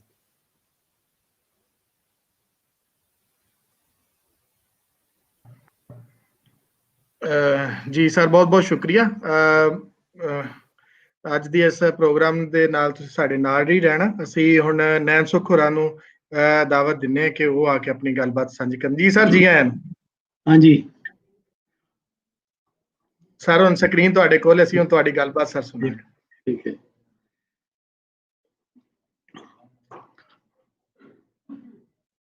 ਵੇਲੇ ਦੇ ਵਟਾ ਤੇ ਭਾਵੇਂ ਰਾਜ ਬਦਲਾ, ਧਰਤੀ ਦੇ ਅਸਲ ਅਸੀਲ ਜੀ ਆਪਣੀ ਮੰਦ ਹਾਲ ਲੁਕਾਈ ਦੇ ਆਗੂ ਬਣ ਕੇ ਉਜਾਰ ਕਰਦੇ। ਸਰ ਛੋਟੂ ਰਾਮ ਇੱਕ ਅਜਿਹੀ ਮਾਣਯੋਗ ਤੇ ਮਨਮੋਹਨ ਹਸਤੀ ਹੋਇਆ। ਮੈਂ ਆਪਣੇ ਨਿੱਕੀ ਉਮਰੇ ਆਪਣੇ ਨਾਨਕਿਆਂ ਦੇ ਘਰ ਵਿੱਚ ਔਰ ਆਪਣੇ ਦਾਦਕਿਆਂ ਦੇ ਘਰ ਵਿੱਚ, ਮੇਰੇ ਨਾਨਕੇ ਗੁਜਰਾਂਵਾਲਾ ਦੇ ਇੱਕ ਪਿੰਡ ਵਿੱਚ ਰਹਿੰਦੇ ਸਨ ਔਰ ਮੇਰੇ ਦਾਦਕੇ ਜਿਹੜੇ ਸਨ ਉਹ ਬਾਰ ਦੇ ਵਿੱਚ ਸਨ, ਕੜਾਣਾ ਬਾਰ ਦੇ ਇੱਕ ਪਿੰਡ ਵਿੱਚ। ਤੇ ਮੈਂ ਜਿੰਨਾ ਨਹਿਰੂ ਗਾਂਧੀ ਤੋਂ ਪਹਿਲਾਂ ਜਿਸ ਬੰਦੇ ਦਾ ਨਾਂ ਸੁਣਿਆ ਉਹ ਸਰ ਛੋਟੂ ਰਾਮ ਸੀ। ਤੇ ਸਰ ਛੋਟੂ ਰਾਮ ਦਾ ਨਾਂ ਉਹ ਬੜੇ ਆਦਰ ਦੇ ਨਾਲ ਲੈਂਦੇ ਸਨ। ਵੱਡੇ ਹੋ ਕੇ ਜਦੋਂ ਪੜ੍ਹਿਆ ਉਦੋਂ ਵੈਸੇ ਮੈਨੂੰ ਇੰਝ ਲੱਗਦਾ ਸੀ ਕਿ ਕੋਈ ਅਦਮਾਣੂ ਜਿਹਾ, ਕੋਈ ਨਿੱਕੇ ਜਿਹੇ ਕੱਦ ਦਾ ਕੋਈ ਬੰਦਾ ਹੈ, ਪਤਾ ਨਹੀਂ ਜਿਹਦਾ ਮੈਂ ਨਾਂ ਸੁਣਨਾ, ਛੋਟੂ ਰਾਮ। ਪਰ ਜਦੋਂ ਵੱਡੇ ਹੋ ਕੇ ਪੜ੍ਹਿਆ ਤੇ ਪਤਾ ਲੱਗਾ ਕਿ ਉਹ ਤੇ ਇੱਕ ਬੜਾ ਵੱਡਾ ਸਿਰ ਕੱਢ ਮੋਹਰੀ ਹੋਇਆ ਪੂਰੇ ਪੰਜਾਬ ਦਾ, ਸਰ ਛੋਟੂ ਰਾਮ। ਤੇ ਹੁਣ ਤੁਸੀਂ ਅਗਰ ਉਸ ਵੇਲੇ ਨੂੰ ਵੇਖੋ ਤੇ ਖਾਸ ਤੌਰ ਤੇ ਬਾਹਰ ਦੇ ਵਿੱਚ ਜਿਹੜਾ ਲਹਿੰਦਾ ਪੰਜਾਬ ਸੀ ਉਸ ਵੇਲੇ ਦਾ, ਜਿਹੜੀਆਂ 12 ਵਸੀਆਂ ਖਾਸ ਤੌਰ ਤੇ ਉਹਨਾਂ ਦੇ ਵਿੱਚ ਅਗਰ ਤੁਸੀਂ ਵੇਖੋ ਤੇ ਜਿਹੜਾ ਕਿਸਾਨ ਸੀ, ਜਿਵੇਂ ਕਿ ਸੋਹਲ ਸਾਹਿਬ ਨੇ ਦੱਸਿਆ ਕਿ ਹਰ 100 ਕਿਸਾਨ ਦੇ ਨਾਲ ਇੱਕ ਜਿਹੜਾ ਸੀ ਇੱਕ ਉਹ ਸੀ ਸ਼ਾਹੂਕਾਰ। ਸ਼ਾਹੂਕਾਰ ਨੂੰ ਕਰਾੜ ਕਿਹਾ ਜਾਂਦਾ ਸੀ। ਇੱਥੋਂ ਦੀ ਜਿਹੜੀ ਬਾਹਰ ਦੇ ਵਿੱਚ ਕਰਾੜ ਮਤਲਬ ਕਰੜੇ ਤੋਂ, ਕਰੜਾ ਮਤਲਬ ਜ਼ਾਲਮ। ਅਰੋੜੇ ਔਰ ਚਾਵਲੇ ਖੱਤਰੀ ਸਨ। ਉਹਨਾਂ ਵਿੱਚ ਸਿੱਖ ਵੀ ਸਨ ਪਰ ਜ਼ਿਆਦਾ ਹਿੰਦੂ ਸਨ, ਜਿਹੜੇ ਸੁਨਿਆਰਿਆਂ ਦਾ ਕੰਮ ਕਰਦੇ ਸਨ ਜਾਂ ਹੱਟੀਆਂ ਸਨ ਇਹਨਾਂ ਦੀਆਂ, ਜਾਂ ਆੜਤੀ ਸਨ, ਤੇ ਨਾਲ ਇਹ ਸ਼ਾਹੂਕਾਰੀ ਵੀ ਕਰਦੇ ਸਨ। ਮਾਝੇ ਦੇ ਵਿੱਚ ਜਿਹੜਾ ਸਿਆਲਕੋਟ ਔਰ ਗੁਜਰਾਂਵਾਲਾ ਦਾ ਇਲਾਕਾ ਹੈ, ਇੱਥੇ ਜਿਹੜੇ ਵੱਡੇ ਜ਼ਮੀਨਦਾਰ ਸਨ ਹਿੰਦੂ ਔਰ ਸਿੱਖ, ਉਹ ਵੀ ਕਰਦੇ ਸਨ। ਸ਼ਹਿਰਾਂ ਦੇ ਵਿੱਚ ਜਿਹੜੇ ਲੋਕ ਸ਼ਾਹੂਕਾਰੀ ਕਰਦੇ ਸਨ ਉਹਨਾਂ ਵਿੱਚ ਹਿੰਦੂਆਂ ਔਰ ਸਿੱਖਾਂ ਖੱਤਰੀਆਂ ਤੋਂ ਵੱਖ ਉਹ ਭਾਬੜੇ ਸਨ। ਭਾਬੜੇ ਜਿਹੜੇ ਸਨ ਉਹ ਜੈਨੀ ਸਨ, ਔਰ ਜਿਹੜੇ ਮੁਸਲਮਾਨ ਸਨ ਉਹ ਪਠਾਨ ਸਨ, ਜਿਹੜੇ ਸ਼ਾਹੂਕਾਰੀ ਦਾ ਕੰਮ ਕਰਦੇ ਸਨ। ਇਹ ਵੀ ਲੋਕ ਬੜੇ ਜ਼ਾਲਿਮ ਸਨ। ਲੇਕਿਨ ਜਿਹੜਾ ਕਰਾੜ ਖਾਸ ਤੌਰ ਤੇ ਜਿਹੜਾ ਲਫ਼ਜ਼ ਵਰਤਿਆ ਜਾਂਦਾ ਹੈ ਉਹ ਜਿਹੜਾ ਬਾਹਰ ਦੇ ਵਿੱਚ ਜਿਹੜਾ ਖੱਤਰੀ ਸੀ, ਖੱਤਰੀ ਮੈਂ ਕਹਿ ਰਿਹਾ ਜਿਹੜਾ ਸ਼ਾਹੂਕਾਰ ਸੀ, ਉਹ ਜ਼ਿਆਦਾਤਰ ਹਿੰਦੂ ਖੱਤਰੀ ਸਨ ਜਾਂ ਉਹ ਸਿੱਖ ਖੱਤਰੀ ਸਨ। ਸਾਰੇ ਦੇ ਸਾਰੇ ਪਿੰਡਾਂ ਦੇ ਵਿੱਚ, ਸ਼ਹਿਰਾਂ ਦੇ ਵਿੱਚ ਜਿਹੜਾ ਸੀ ਉਹ ਭਾਬੜੇ ਸਨ ਔਰ ਜਾਂ ਪਠਾਨ ਸਨ। ਤੇ ਜਿਹੜੇ ਲੋਕ ਇਹਨਾਂ ਕੋਲ ਕਰਜ਼ਾ ਇੱਕ ਵਾਰੀ ਲੈ ਲੈਂਦੇ ਸਨ, ਉਹਨਾਂ ਦਾ ਕੀ ਹਾਲ ਹੁੰਦਾ ਸੀ, ਉਹਨਾਂ ਨੂੰ ਕਿਹਾ ਜਾਂਦਾ ਸੀ ਕੂੰਜਾਂ। ਕੂੰਜ ਇੱਕ ਪੰਛੀ ਹੁੰਦਾ ਹੈ ਔਰ ਉਹਦਾ ਕੁਰਲਾਣਾ ਬੜਾ ਮਸ਼ਹੂਰ ਹੈ। ਤੇ ਕਿਹਾ ਜਾਂਦਾ ਸੀ ਕਿ ਜਿਹੜਾ ਇਹ ਸ਼ਾਹੂਕਾਰ ਕੋਲੋਂ, ਕਰਾੜ ਕੋਲੋਂ ਕਰਜ਼ਾ ਲੈ ਲਵੇ ਉਹ ਫਿਰ ਕੂੰਜ ਵਾਂਗੂ ਕਰਲਾਉਂਦਾ ਹੈ, ਤੇ ਉਹਨਾਂ ਨੂੰ ਕੂੰਜਾਂ ਕਿਹਾ ਜਾਂਦਾ ਸੀ। ਹੁਣ ਅੱਜ ਅਸੀਂ ਬੈਠ ਕੇ ਉਸ ਵੇਲੇ ਨੂੰ ਉਸ ਤਰ੍ਹਾਂ ਮਤਲਬ ਨਹੀਂ ਸੋਚ ਸਕਦੇ ਜਾਂ ਸਮਝ ਨਹੀਂ ਸਕਦੇ ਕਿ ਉਹ ਵੇਲਾ ਹੋਇਆ ਪੰਜਾਬ ਦੇ ਵਿੱਚ ਕਿ ਜਦੋਂ ਪੰਜਾਬ ਦਾ ਜਿਹੜਾ ਵਜ਼ੀਰ ਆਜ਼ਮ ਸੀ ਉਸ ਵਕਤ, ਯੂਨਾਈਟਿਡ ਪੰਜਾਬ ਦਾ ਵਜ਼ੀਰ ਆਜ਼ਮ ਹੁੰਦਾ ਸੀ, ਉਹ ਚੀਫ ਮਿਨਿਸਟਰ ਨਹੀਂ ਸੀ ਹੁੰਦਾ, ਪ੍ਰਾਈਮ ਮਿਨਿਸਟਰ ਹੁੰਦਾ ਸੀ।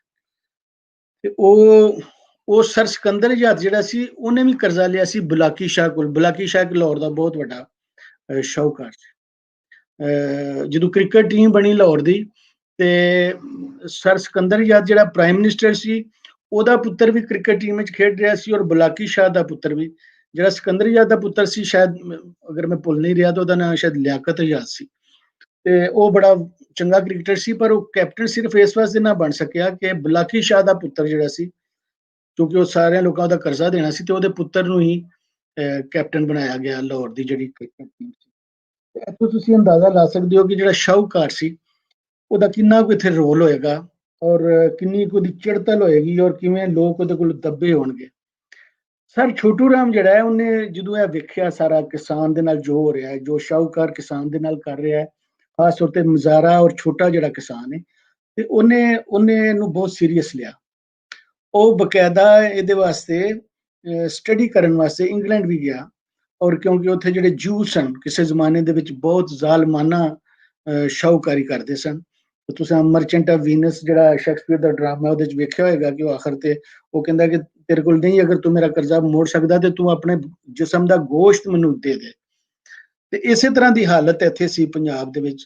ਤੇ ਸਰ ਛੋਟੂ ਰਾਮ ਉੱਥੇ ਫਿਰ ਇੰਗਲੈਂਡ ਗਿਆ ਉਹਨੂੰ ਸਟੱਡੀ ਕਰਨ ਵਾਸਤੇ, ਔਰ ਉਹਨੇ ਫਿਰ ਜਾ ਕੇ ਉੱਥੇ ਜਿਹੜੇ ਸੋਹਲ ਸਾਹਿਬ ਨੇ ਜਿਨ੍ਹਾਂ ਕਾਨੂੰਨਾਂ ਦੀ ਗੱਲ ਕੀਤੀ ਹੈ, ਸਾਰੇ ਕਾਨੂੰਨ ਛੋਟੂ ਰਾਮ ਦੀ ਹੀ ਯੂਨੀਅਨਿਸਟ ਪਾਰਟੀ ਦੀ ਇੱਕ ਗੱਲ ਹੋਈ, ਸੋਹਲ ਸਾਹਿਬ ਨੇ ਕੀਤੀ। ਯੂਨੀਅਨਿਸਟ ਪਾਰਟੀ ਇੱਕ ਵੈਸੇ ਤੇ ਫਿਊਡਲ ਲਾਰਡ ਸਨ, ਉਹਦੇ ਪੰਜਾਬ ਚੀਫ ਸਨ ਜਿਹੜੇ ਅੰਗਰੇਜ਼ਾਂ ਦੇ ਜਿਹੜੇ ਉਹਨਾਂ ਨੇ ਬਣਾਏ, ਸਾਰੇ ਵੱਡੇ ਵੱਡੇ ਜ਼ਮੀਨਦਾਰ ਸਨ। ਪਰ ਦੋ ਲੋਕ ਵਿੱਚ ਅਜਿਹੇ ਸਨ ਜਿਨ੍ਹਾਂ ਚੋਂ ਇੱਕ ਸਰ ਫਜ਼ਲੇ ਹਸੈਨ ਔਰ ਸਰ ਛੋਟੂ ਰਾਮ, ਇਹ ਬਹੁਤ ਵੱਡੇ ਫਿਊਡਲ ਲਾਰਡਸ ਵਿੱਚੋਂ ਨਹੀਂ ਸਨ। ਇਹ ਕੋਈ ਮਾੜੇ ਮਤਲਬ ਏਡੇ ਗਰੀਬ ਹੀ ਨਹੀਂ ਸਨ, ਪਰ ਇਹ ਉਹ ਪੰਜਾਬ ਚੀਫਸ ਦੇ ਵਿੱਚੋਂ ਜਾਂ ਫਿਊਡਲ ਲਾਰਡਸ ਵਿੱਚੋਂ ਨਹੀਂ ਸਨ। ਔਰ ਇਹਨਾਂ ਨੇ ਹੀ ਬੇਸਿਕਲੀ ਜਿਹੜੇ ਪੰਜਾਬ ਦੇ ਪਛੜੇ ਵਰਗ ਸਨ, ਜਿਸ ਤਰ੍ਹਾਂ ਕਿ ਮੁਸਲਮਾਨ ਐਜੂਕੇਸ਼ਨ ਵਿੱਚ ਬਹੁਤ ਪਿੱਛੇ ਰਹਿ ਗਏ, ਤੇ ਇਹਨਾਂ ਵਾਸਤੇ ਕਾਰਪੋਰੇਸ਼ਨ ਦੇ, ਜਿਨ੍ਹਾਂ ਨੂੰ ਐਮਸੀ ਸਕੂਲ ਕਿਹਾ ਜਾਂਦਾ ਹੈ, ਕਿ ਮਿਊਨਿਸਪਲ ਕਮੇਟੀਆਂ ਦੇ ਸਕੂਲ ਬਣਾਏ।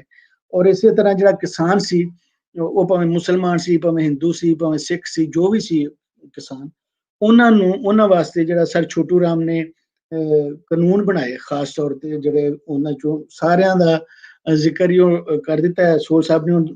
ਦੂਜੀ ਵਾਰੀ ਫਿਰ ਉਹਦਾ ਵੇਲਾ ਹੀ ਐਵੇਂ ਮੈਂ ਉਹ ਖੋਟਾ ਕਰਾਂਗਾ ਤੁਹਾਡਾ ਜੇ ਮੈਂ ਉਹਦੇ ਤੇ ਗੱਲ ਕਰਾਂਗਾ। ਤੇ ਦੋ ਜਿਹੜੇ ਕੰਮ ਸਨ ਜਿਨ੍ਹਾਂ ਨੂੰ ਅੱਜ ਵੀ ਪੰਜਾਬ ਦੇ ਵਿੱਚ, ਖੈਰ ਹੁਣ ਤੇ ਵੇਲੇ ਦੇ ਨਾਲ ਨਾਲ ਹੁਣ ਗੱਲਾਂ ਚੇਤੇ ਨਹੀਂ ਰਹੀਆਂ ਲੋਕਾਂ ਨੂੰ, ਉਹ ਪੀੜ੍ਹੀ ਵੀ ਮੁੱਕ ਗਈ ਜਿਹੜੀ ਪੀੜ੍ਹੀ ਨੂੰ ਪਤਾ ਸੀ ਸਰ ਛੋਟੂ ਰਾਮ ਦਾ। ਦੋ ਗੱਲਾਂ ਉਹ ਕਰਦੇ ਸਨ। ਇੱਕ ਤੇ ਇਹ ਸੀ ਕਿ ਜਿਹੜਾ ਸੂਦ ਦਰ ਸੂਦ ਹੈ, ਜਿਹੜਾ ਵਿਆਜ ਸੀ, ਮਤਲਬ ਵਿਆਜ ਵੱਧਦਾ ਹੀ ਜਾਂਦਾ ਸੀ, ਡਬਲ ਟ੍ਰਿਪਲ ਉਹ ਹੁੰਦਾ ਜਾਂਦਾ ਸੀ ਨਾਲ ਨਾਲ ਨਾ। ਔਰ ਦੂਸਰਾ ਹੈ ਕਿ ਜਿਹੜਾ ਗੈਰ ਜ਼ਰਾਤ ਪੇਸ਼ਾ ਸੀ, ਉਹ ਜ਼ਮੀਨ ਨਾ ਖਰੀਦ ਸਕੇ। ਗੈਰ ਜ਼ਰਾਤ ਪੇਸ਼ਾ ਮਤਲਬ ਜਿਹੜਾ ਐਗਰੀਕਲਚਰਿਸਟ ਨਹੀਂ ਸੀ।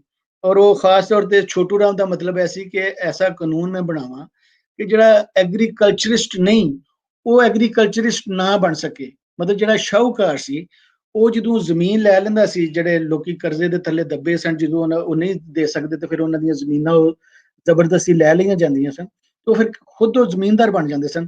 ਤੇ ਛੋਟੂ ਰਾਮ ਨੇ ਉਸ ਕਾਨੂੰਨ ਦੇ ਰਾਹੀਂ ਇਹ ਕੋਸ਼ਿਸ਼ ਕੀਤੀ ਕਿ ਜਿਹੜਾ ਗੈਰ ਜ਼ਰਾਤ ਪੇਸ਼ਾ ਹੈ ਉਹ ਜ਼ਰਾਤ ਪੇਸ਼ਾ ਨਾ ਬਣ ਸਕੇ। ਇਹ ਜਿਹੜਾ ਕਾਨੂੰਨ ਹੈ ਬਾਅਦ ਵਿੱਚ ਐਕਸਪਲਾਇਟ ਵੀ ਹੋਇਆ। ਉਹ ਲੋਹਾਰ ਤਰਖਾਨ, ਉਹ ਜਿਨ੍ਹਾਂ ਕੋਲ ਕਦੀ ਪੈਸੇ ਆਏ ਤੇ ਉਹਨਾਂ ਨੇ ਫਿਰ ਜਦੋਂ ਜ਼ਮੀਨ ਖਰੀਦਣ ਦੀ ਕੋਸ਼ਿਸ਼ ਕੀਤੀ ਤੇ ਜ਼ਮੀਨਦਾਰਾਂ ਨੇ ਉਸ ਕਾਨੂੰਨ ਦਾ ਮਿਸਯੂਜ਼ ਵੀ ਕੀਤਾ। ਇਹ ਤੇ ਗੈਰ ਜ਼ਰਾਤ ਪੇਸ਼ਾ ਸਨ, ਇਹ ਤੇ ਉਹ ਸਨ ਕੰਮੀ ਸਨ, ਇਹ ਤੇ ਜ਼ਮੀਨ ਨਹੀਂ ਖਰੀਦ ਸਕਦੇ। ਉਸ ਕਾਨੂੰਨ ਨੂੰ ਐਕਸਪਲਾਇਟ ਵੀ ਕੀਤਾ ਗਿਆ। ਮੈਂ ਘੱਟੋ ਘੱਟ 3 ਐਸੇ ਟੱਬਰਾਂ ਨੂੰ ਜਾਣਨਾ ਕਿ ਜਿਨ੍ਹਾਂ ਦੇ ਨਾਲ ਇਹ ਜ਼ਿਆਦਤੀ ਹੋਈ, ਕਿ ਉਹ ਲੋਹਾਰ ਤਰਖਾਨ ਸਨ ਤੇ ਉਹਨਾਂ ਕੋਲ ਜਦੋਂ ਉਹਨਾਂ ਨੇ ਪੈਸੇ ਜੋੜੇ, ਉਹਨਾਂ ਨੇ ਜ਼ਮੀਨ ਲੈਣ ਦੀ ਕੋਸ਼ਿਸ਼ ਕੀਤੀ ਤੇ ਉਹਨਾਂ ਦੇ ਉੱਤੇ ਉਹ ਕਾਨੂੰਨ ਜਿਹੜਾ ਬੇਸਿਕਲੀ ਮਨੀ ਲੈਂਡਰਸ ਨੂੰ, ਸ਼ਾਹੂਕਾਰ ਨੂੰ ਰੋਕਦਾ ਸੀ ਕਿ ਇਹ ਜ਼ਮੀਨ ਨਾ ਲੈ ਸਕੇ, ਉਹਨੂੰ ਉਹਦੇ ਤੇ ਲਾਗੂ ਕਰ ਦਿੱਤਾ ਗਿਆ ਕਿ ਇਹ ਚੂੰਕਿ ਕੰਮੀ ਸਨ, ਇਹ ਜ਼ਰਾਤ ਪੇਸ਼ਾ ਨਹੀਂ ਸਨ, ਤੇ ਇਹ ਹੁਣ ਨਹੀਂ ਲੈ ਸਕਦੇ। ਤੇ ਇਸ ਤਰ੍ਹਾਂ ਉਹ ਮਿਸਯੂਜ਼ ਵੀ ਹੋਇਆ। ਪਰ ਉਹਨੂੰ ਰੋਕਣ ਦੇ ਵੀ ਕਈ ਜਿਹੜੇ ਤਰੀਕੇ ਸਨ ਉਹਨਾਂ ਨੇ ਜਿਹੜੇ ਸਨ ਉਹ ਕੀਤੇ।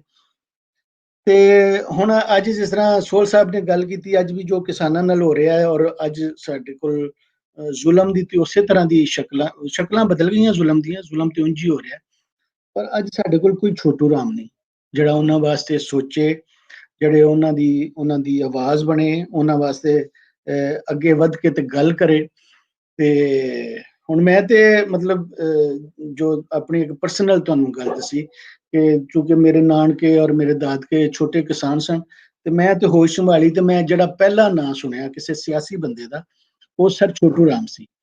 ਤੇ ਇਸ ਤਰ੍ਹਾਂ ਪੰਜਾਬ ਦੇ ਵਿੱਚ ਉਹ ਸਾਰੇ ਲੋਕਾਂ ਦੇ ਵਿੱਚ ਕਿੰਨਾ ਕੁ ਪਾਪੂਲਰ ਹੋ ਰਿਹਾ ਹੋਏਗਾ ਸਰ ਛੋਟੂ ਰਾਮ, ਕਿ ਲੋਕੀ ਉਹਨੂੰ ਇੰਨਾ ਯਾਦ ਕਰਦੇ ਸਨ ਕਿ ਮੈਂ ਆਪਣੇ ਬਚਪਨ ਦੇ ਵਿੱਚ ਸੁਣਿਆ। ਤੇ ਅੱਜ ਦਾ ਅਸੀਂ ਪ੍ਰੋਗਰਾਮ ਕਰਕੇ ਜਦੋਂ ਉਹਨਾਂ ਨੂੰ ਯਾਦ ਕਰ ਰਹੇ ਹਾਂ, ਤੇ ਅਸੀਂ ਬੜਾ ਜ਼ਰੂਰੀ ਸੀ ਸਾਡੇ ਵਾਸਤੇ ਵਾਜਬ ਸੀ ਕਿ ਅਸੀਂ ਉਹਦੇ ਉੱਤੇ ਗੱਲਬਾਤ ਕਰਦੇ। ਤੇ ਯੰਗ ਹਿਸਟੋਰੀਅਨ ਨੇ ਅੱਜ ਉਹਨਾਂ ਨੂੰ ਯਾਦ ਕੀਤਾ, ਤੇ ਇਹ ਬੜਾ ਜ਼ਰੂਰੀ ਸੀ ਇਸ ਤਰ੍ਹਾਂ ਦੇ ਲੋਕਾਂ ਨੂੰ ਯਾਦ ਕਰਨਾ। ਜੀ ਸਰ, ਬਹੁਤ ਬਹੁਤ ਸ਼ੁਕਰੀਆ। ਤੁਸੀਂ ਸਰ ਸਾਡੇ ਨਾਲ ਹੀ ਰਹਿਣਾ। ਕੁਛ ਗੱਲਬਾਤ ਬਾਅਦ ਵਿੱਚੋਂ ਵੀ ਕੁਝ ਸਵਾਲਾਂ ਦੀ ਸ਼ਕਲ ਵਿੱਚ ਅਸੀਂ ਕਰਦੇ ਰਵਾਂਗੇ। ਸਾਡੇ ਹੁਣ ਤੀਸਰੇ ਜਿਹੜੇ ਸਾਡੇ ਦੋਸਤ ਆ ਸਾਡੇ ਨਾਲ ਗੱਲਬਾਤ ਕਰਨਗੇ ਸਰ ਛੋਟੂ ਰਾਮ ਤੇ ਅਮਰ ਰਿਆਜ਼ ਸਾਹਿਬ। ਮੈਂ ਉਹਨਾਂ ਨੂੰ ਦਾਵਤ ਦਿਆਂਗਾ ਕਿ ਜੀ ਅਮਰ ਸਾਹਿਬ, ਤੁਸੀਂ ਮੇਰੀ ਆਵਾਜ਼ ਸੁਣ ਰਹੇ ਹੋ?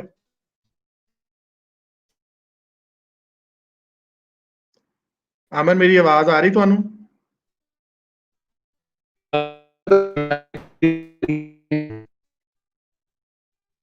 ਸਰ ਤੁਹਾਡੀ ਆਵਾਜ਼ ਕੱਟ ਕੇ ਆ ਰਹੀ ਹੈ।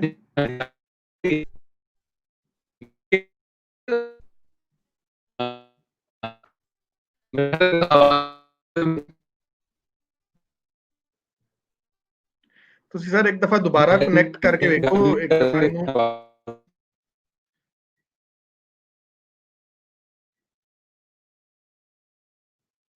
ਜੀ ਅਮਰ ਰਿਆਜ਼ ਸਾਹਿਬ ਹੋਰਾਂ ਦਾ ਨੈਟ ਦਾ ਸਾਡੇ ਨਾਲ ਉਹਨਾਂ ਦਾ ਪ੍ਰੋਬਲਮ ਚੱਲ ਰਿਹਾ, ਜਿਸ ਤਰ੍ਹਾਂ ਹੀ ਸੋਲਵ ਹੁੰਦਾ ਅਸੀਂ ਉਹਨਾਂ ਨੂੰ ਵੀ ਸਕਰੀਨ ਤੇ ਲੈਣੇ।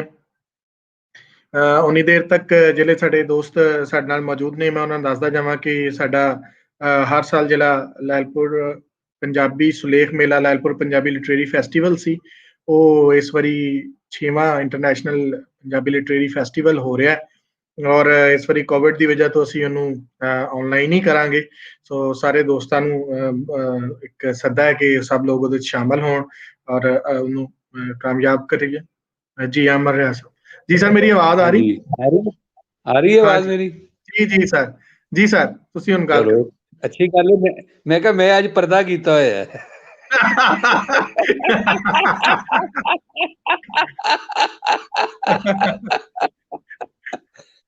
ਔਰ ਐਨਜੀ ਅਸੀਂ ਛੋਟੂ ਰਾਮ ਤੋਂ ਵੀ ਪਰਦਾ ਕੀਤਾ ਹੋਇਆ ਹੈ। ਅਸੀਂ ਭਾਵੇਂ ਇੰਡੀਆ ਹੋਏ ਤੇ ਭਾਵੇਂ ਪਾਕਿਸਤਾਨ ਹੋਏ, ਅਸੀਂ ਛੋਟੂ ਰਾਮ ਦੀ ਗੱਲ ਨਹੀਂ ਕਰਨਾ ਚਾਹੁੰਦੇ ਔਰ ਉਹਦੀ ਗੱਲ ਨਾ ਕਰਨ ਦੇ ਵਿੱਚ ਅਸੀਂ ਸਮਝ ਲਈਏ ਕਿ ਉਹ ਗੱਲ ਕਿਉਂ ਨਹੀਂ ਹੋ ਰਹੀ ਤੇ ਫਿਰ ਮੇਰਾ ਖਿਆਲ ਹੈ ਗੱਲ ਸਮਝ ਆ ਜਾਂਦੀ ਹੈ। ਕਿਸਾਨਾਂ ਦਾ ਅੱਜ ਮੇਰਾ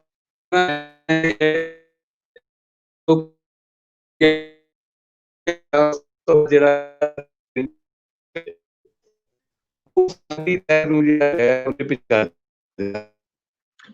आमिर ਤੁਹਾਡੀ ਆਵਾਜ਼ ਨਹੀਂ ਕੱਟ ਰਹੀ ਹੈ ਔਰ ਸਮਝ ਬਿਲਕੁਲ ਨਹੀਂ ਆ ਰਹੀ। ਤੁਸੀਂ ਕਨੈਕਟ ਕਰੋ ਇਹਨੂੰ ਦੁਬਾਰਾ। ਉਨੀ ਦੇਰ ਤੱਕ ਅਸੀਂ ਜਿਹੜੇ ਕੁਝ ਜਿਹੜੇ ਸਵਾਲ ਨੇ ਸਾਡੇ ਕੋਲ, ਅਸੀਂ ਉਹਨਾਂ ਦੇ ਕੋਈ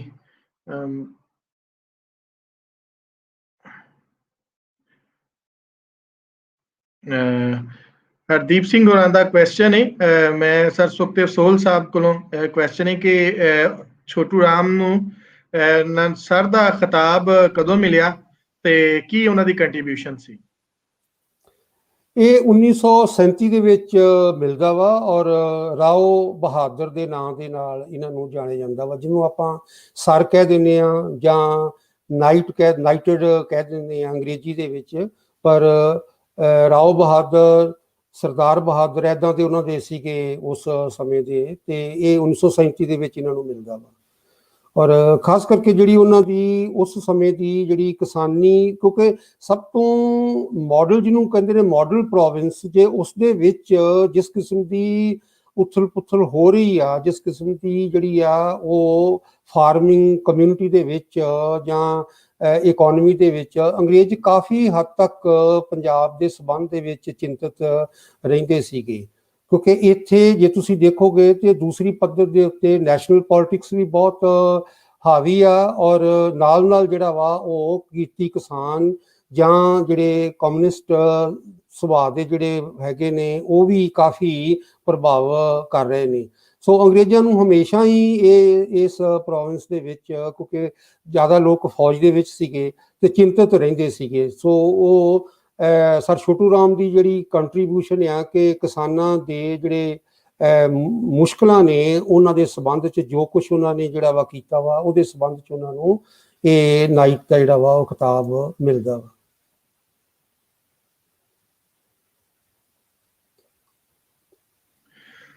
ਜੀ ਸਰ, ਮੇਰਾ ਖਿਆਲ ਹੈ ਕਿ ਉਹਨਾਂ ਨੂੰ ਜਵਾਬ ਮਿਲ ਗਿਆ ਹੈਗਾ। ਨੈਨਸੂਖ ਸਾਹਿਬ ਨੂੰ ਵੀ ਅਸੀਂ ਲੈਣੇ ਆਪਣੇ ਨਾਲ। ਜੀ ਸਰ। ਇਹ ਤਾਂ ਇਸ ਤਰ੍ਹਾਂ ਕਿ ਮੇਰੇ ਆਪਣੇ ਖਿਆਲ ਵਿੱਚ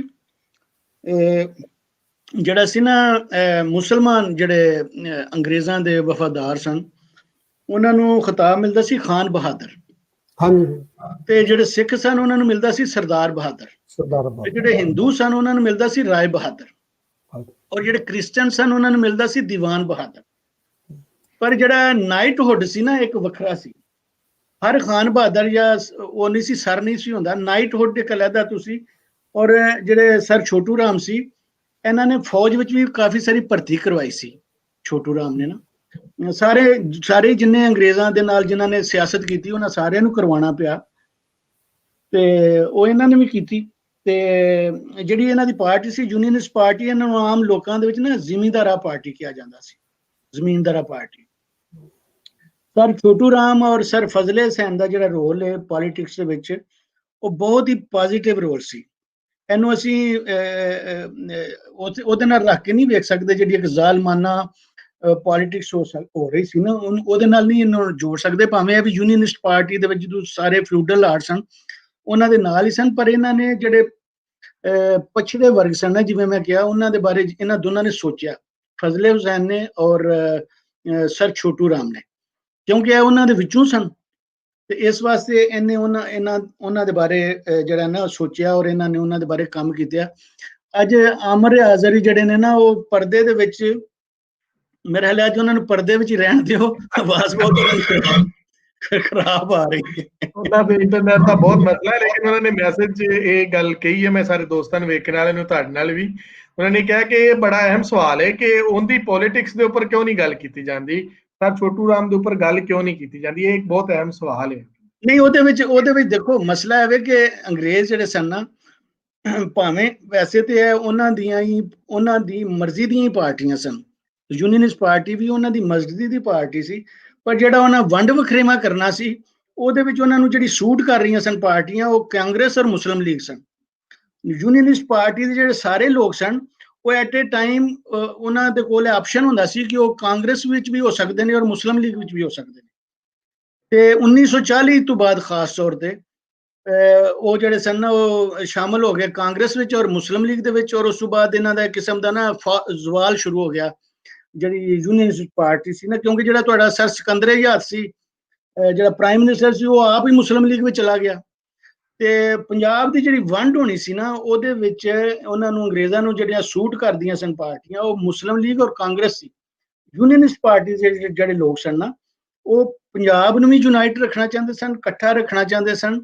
ਔਰ ਇਹ ਲਿਬਰਲ ਔਰ ਸੈਕੂਲਰ ਪਾਰਟੀਆਂ ਜਿਹੜੀ ਸੀ ਨਾ ਯੂਨੀਅਨਿਸਟ ਪਾਰਟੀ, ਇਹ ਲਿਬਰਲ ਔਰ ਸੈਕੂਲਰ ਪਾਰਟੀ ਸੀ। ਅੰਗਰੇਜ਼ਾਂ ਨੂੰ ਇਹ ਨਹੀਂ ਸੀ ਚਾਹੀਦਾ। ਅੰਗਰੇਜ਼ਾਂ ਨੂੰ ਚਾਹੀਦੀਆਂ ਸਨ ਜਿਹੜੀਆਂ ਫਿਰਕਾ ਵਰਾਨਾ ਪਾਰਟੀਆਂ ਬਣ ਗਈਆਂ ਨੇ ਜਿਸ ਤਰ੍ਹਾਂ। ਤੇ ਇਸ ਵਾਸਤੇ ਸਰ ਛੋਟੂ ਰਾਮ ਜਿਹੜਾ ਸੀ, ਉਹ ਤੇ ਸਰ ਛੋਟੂ ਰਾਮ ਨੂੰ ਅਗਰ ਸਰ ਜਿਹੜਾ ਸੀ ਫਜ਼ਲੇ ਹੁਸੈਨ ਤੋਂ ਬਾਅਦ ਅਗਰ ਪੰਜਾਬ ਦਾ ਜਿਹੜਾ ਸੀ ਬਣਾ ਦਿੱਤਾ ਜਾਂਦਾ ਸਰ ਛੋਟੂ ਰਾਮ ਨੂੰ, ਤੇ ਪੰਜਾਬ ਦੀ ਸ਼ਕਲ ਸ਼ਾਇਦ ਹੋਰ ਹੁੰਦੀ। ਪੰਜਾਬ ਦਾ ਅਗਰ ਉਹਨੂੰ ਬਣਾ ਦਿੱਤਾ ਜਾਂਦਾ, ਫਿਰ ਜਿਸ ਵਕਤ ਖਿਜ਼ਰ ਸ਼ਾਹ ਟਵਾਣੇ ਨੂੰ ਬਣਾ ਰਹੇ ਸਨ, ਸਿਕੰਦਰ ਆਜ਼ਾਦ ਦੇ ਪੁੱਤਰ ਨੂੰ, ਸਿਕੰਦਰ ਆਜ਼ਾਦ ਤੋਂ ਬਾਅਦ ਜਦੋਂ ਖਿਜ਼ਰ ਸ਼ਾਹ ਟਵਾਣੇ ਨੂੰ ਬਣਾਉਣ ਲੱਗੇ, ਉਸ ਵਕਤ ਵੀ ਸਰ ਛੋਟੂ ਰਾਮ ਨੇ ਕੋਸ਼ਿਸ਼ ਕੀਤੀ ਸੀ ਕਿ ਜਿਹੜਾ ਫਜ਼ਲੇ ਹੁਸੈਨ ਦਾ ਪੁੱਤਰ ਅਜ਼ੀਮ ਹੁਸੈਨ, ਕਿਸੇ ਤਰ੍ਹਾਂ ਉਹਨੂੰ ਲੈ ਆਇਆ ਜਾਏ ਅੱਗੇ, ਪਰ ਉਹਨੂੰ ਵੀ ਫਿਰ ਨਹੀਂ ਆਣ ਦਿੱਤਾ ਗਿਆ। ਜਿਹੜੇ ਲੀਡਰ ਸਨ ਤੇ ਉਹ ਫਿਰ ਖਿਜ਼ਰ ਆਜ਼ਾਦ ਆ ਗਿਆ, ਔਰ ਖਿਜ਼ਰ ਆਜ਼ਾਦ ਇੱਕ ਫਿਊਡਲ ਆਰਟ ਸੀ, ਔਰ ਉਸ ਤੋਂ ਬਾਅਦ ਫਿਰ ਜੋ ਹੋਇਆ, ਉਸ ਤੋਂ ਬਾਅਦ ਫਿਰ ਵੈਸੇ ਹੀ ਪਾਰਟੀਸ਼ਨ ਹੋ ਗਈ, ਔਰ ਤੁਹਾਡੇ ਸਾਹਮਣੇ ਜੋ ਕੁਝ। ਹਾਂਜੀ, ਸਰਨਲ ਪ੍ਰੋਫੈਸਰ ਅਮਨਦੀਪ ਬੱਲ ਹੋਰੀ ਨੇ, ਉਹਨਾਂ ਦਾ ਇੱਕ ਸਵਾਲ ਹੈ ਕਿ ਸਰ ਛੋਟੂ ਰਾਮ ਉਹਨਾਂ ਨੇ ਲੈਂਡਲੈਸ ਔਰ ਐਗਰੀਰੀਅਨ ਕਲਾਸਿਸ ਵਾਸਤੇ ਵੀ ਕੋਈ ਗੱਲ ਕੀਤੀ ਜਾਂ ਸਿਰਫ ਉਹ ਪ੍ਰੈਜ਼ੈਂਟਰੀ ਵਾਸਤੇ ਹੀ ਲੜੇ? ਜੀ ਸਰ। ਜ਼ਿਆਦਾਤਰ ਪੈਜ਼ੈਂਟਰੀ ਵਾਸਤੇ ਹੀ ਜਿਹੜਾ ਉਹਨਾਂ ਨੂੰ ਸਾਹਮਣੇ ਨਜ਼ਰ ਆਉਂਦਾ ਵਾ, ਜ਼ਿਆਦਾਤਰ ਜਿਹੜਾ ਵਾ ਪੈਜ਼ੈਂਟਰੀ ਦੇ ਨਾਲ ਹੀ ਉਹਨਾਂ ਦਾ ਵਾ। ਜਿਹੜਾ ਲੈਂਡਲੈਸ ਦਾ ਵਾ, ਉਹ ਵੱਖਰੀਆਂ ਦੂਸਰੀਆਂ ਪਾਰਟੀਆਂ ਜਿਹੜੀਆਂ ਨੇ, ਕੀਤੀ ਕਿਸਾਨ ਜਿਹੜੀਆਂ ਪਾਰਟੀਆਂ ਨੇ ਜਾਂ ਗਰੁੱਪ ਨੇ, ਉਹਨਾਂ ਦੇ ਵਿੱਚ ਇਹ ਮਸਲਾ ਹੱਲ ਆਉਂਦਾ ਵਾ। ਸਰ ਛੋਟੂ ਰਾਮ ਦੇ ਸਬੰਧ ਦੇ ਵਿੱਚ ਜਿਹੜਾ ਸਾਹਮਣੇ ਨਜ਼ਰ ਆ ਰਿਹਾ ਵਾ ਕਰਜ਼ੇ ਦਾ, ਕਿਸਾਨੀ ਦਾ, ਉਹ ਜ਼ਿਆਦਾ ਹਾਵੀ ਹੈ।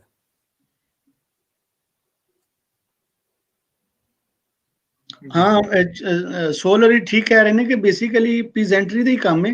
ਹੁਣ ਦੇਖੋ ਨਾ, ਸਰ ਛੋਟੂ ਰਾਮ ਨੂੰ ਯਾਦ ਕਰਦੇ ਹੋਇਆ ਜਾਂ ਛੋਟੂ ਰਾਮ ਦੇ ਬਾਰੇ ਗੱਲ ਕਰਦੇ ਹੋਇਆ, ਅਸੀਂ ਸਾਰੀਆਂ ਗੱਲਾਂ ਹੁਣ ਇਹ ਨਹੀਂ ਕਹਿ ਸਕਦੇ ਕਿ ਜਿੰਨੀਆਂ ਪੋਜ਼ਿਟਿਵ ਗੱਲਾਂ ਹੋਣੀਆਂ ਚਾਹੀਦੀਆਂ ਸੀ ਸਾਰੀਆਂ ਛੋਟੂ ਰਾਮ ਦੇ ਵਿੱਚ ਸਨ।